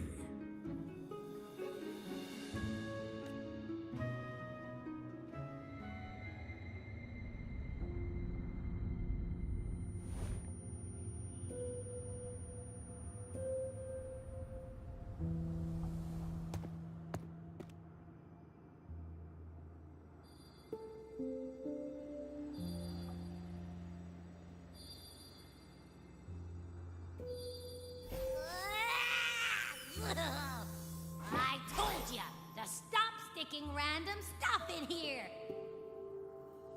Do you have any idea how messed up and humongous that frequency was? It's gonna give me indigestion! I should ask you that. What did you do just now, huh? I was dozing when BAM! Out of nowhere, a giant blue ball landed on top of me. It almost squished me. I'm guessing putting Turvin on the pedestal had something to do with it? Oh, hey! It smells just as unnatural as that big Gigantor back in Jinjo.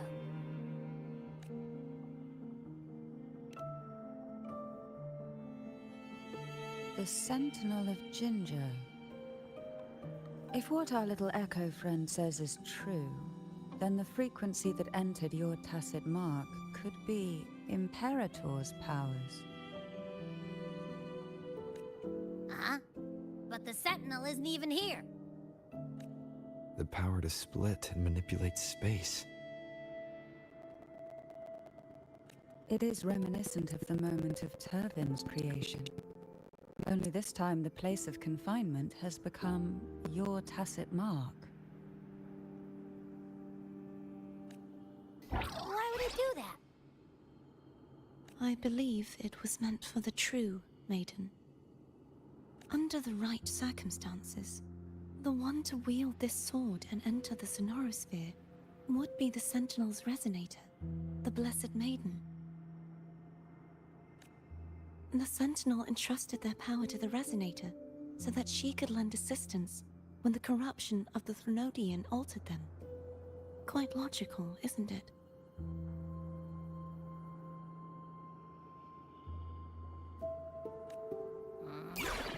You don't seem too thrilled about it. If Imperator set this in motion, then their original plan has already failed. Cardathea, that means your guidance holds the key now. But... I believe in you.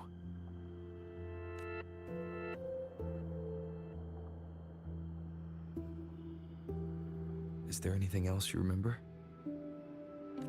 I just remembered the day I was crowned by the Order. And the moment the dark tide descended upon us.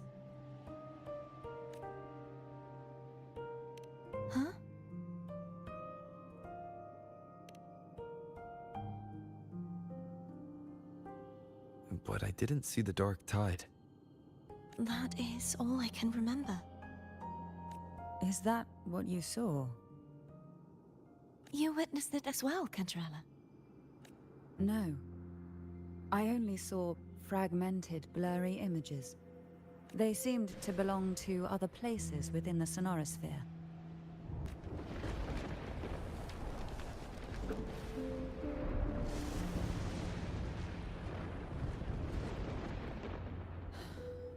I believe this is where we should rest. We'll wait until sunrise.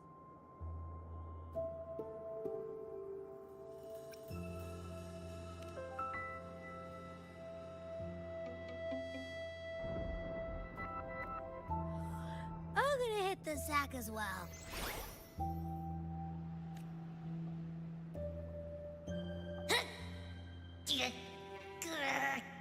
Boy, it's so cramped in here.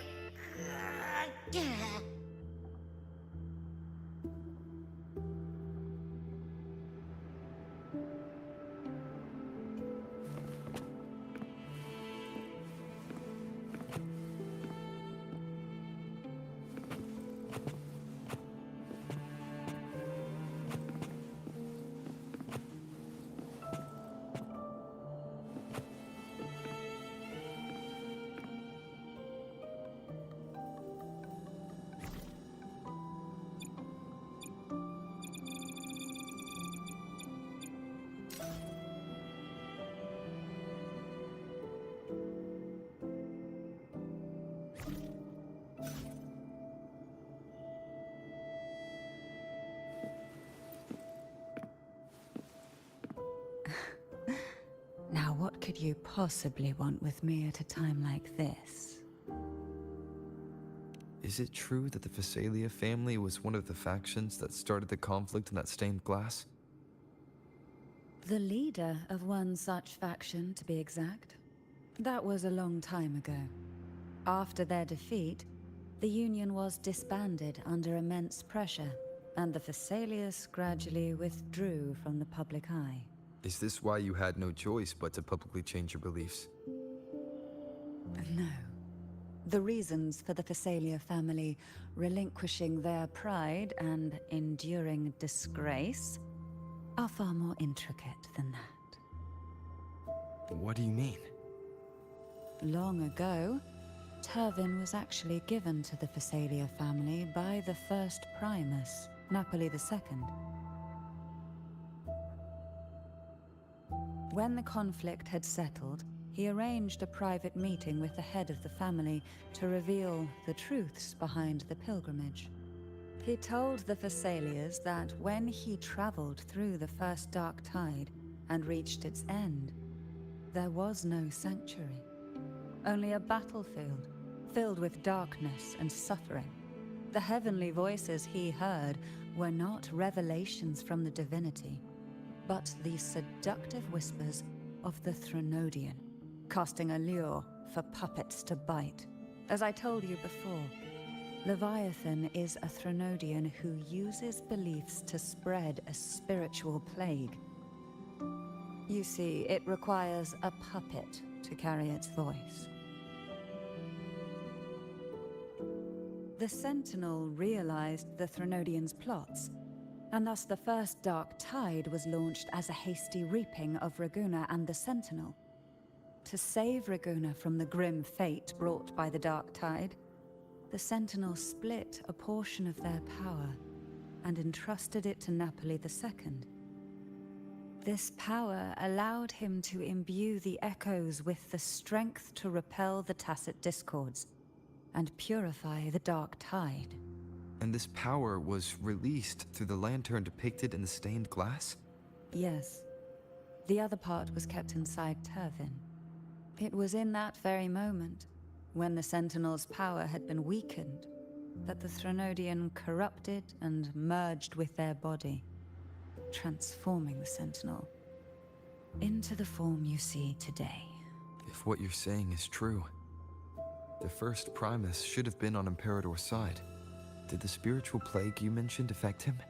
Although the Primus's body remained whole, his soul was torn apart, caught in the ceaseless struggle between the Threnodian and the Sentinel, within the body they now shared. The Sentinel's power failed to shield the Primus from the Threnodian's influence. As the two divinities vied for dominance, he succumbed to many misdeeds against his own people. In the end, during that private meeting, he confessed the truth to the head of the Thessalians and begged for release. So that's why he passed so abruptly. The Thessalia family was powerless against the Order at that time. Our only recourse was to submit to their cause and keep the secret locked away in our hearts, waiting for the right moment to act. Now, what could you possibly want with me at a time like... You were pretty harsh on Cardathea. Before I learned of those record secrets, I had only seen her from afar, heard tales of her accomplishments. While I would be willing to believe she stands with humanity, the more I allow myself to cling to such thoughts, the more I must strip them away and think rationally. It's only then I can be certain these thoughts are my own, and not the whispers I hear in the dark. Now, what could you possibly want with me? A trivial experiment. A test designed to find those with the strongest wills and force them into resonating with Turvin. Yet after trying for so long, all we got was the answer, the maiden is dead. I don't think she wants to continue this conversation. Better to stop pressing. Now, what could you possibly want with me at a time like this? Well, I don't intend to wait around either. Are you going to search those areas we passed before? Alone? The more clues, the better, don't you think? Oh, and take this. Afraid I've slipped something extra in? Or perhaps you're contemplating dinner with me.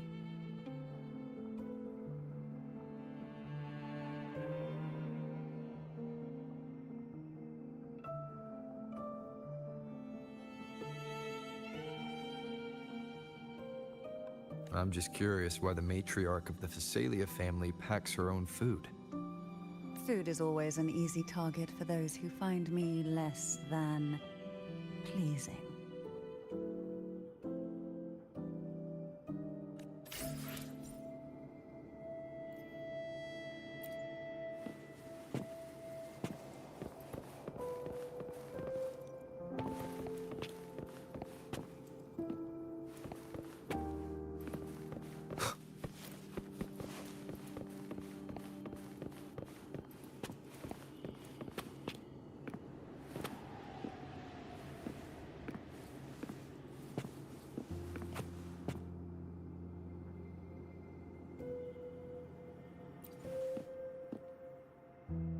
Is there anything else you'd like to ask?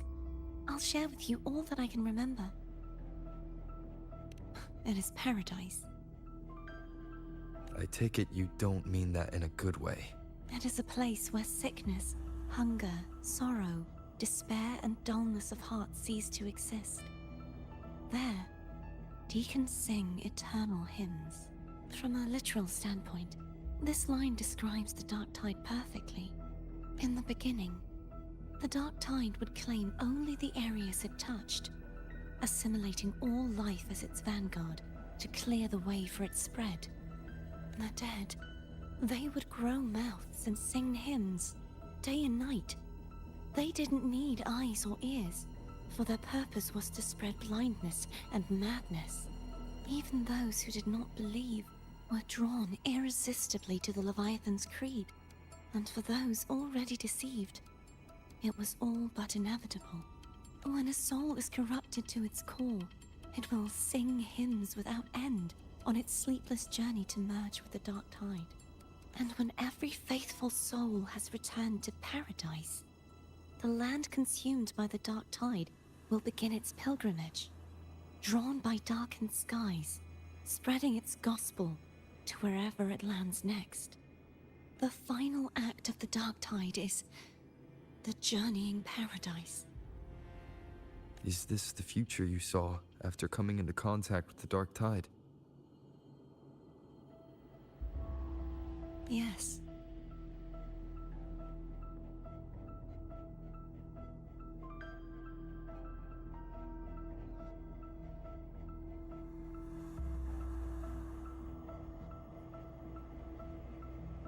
Is there anything else you'd like to ask? I'll share with you all that I can remember.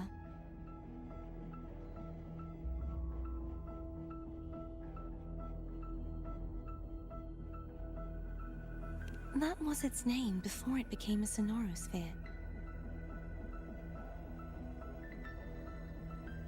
This seminary, built on an island, was not just a place of learning, but also a sanctuary for raising dragon echoes. What did they teach?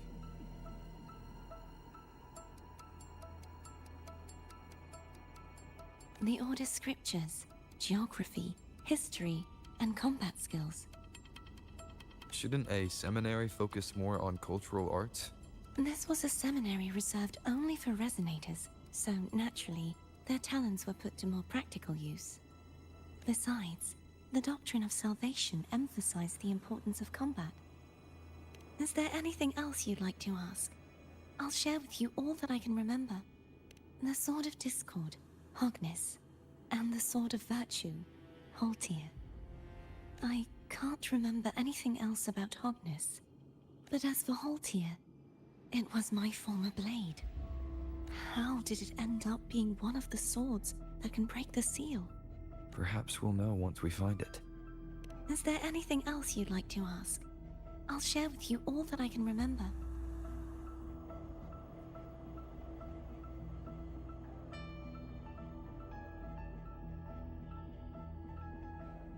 It's safer this way. You should get some rest. We'll be counting on you again tomorrow.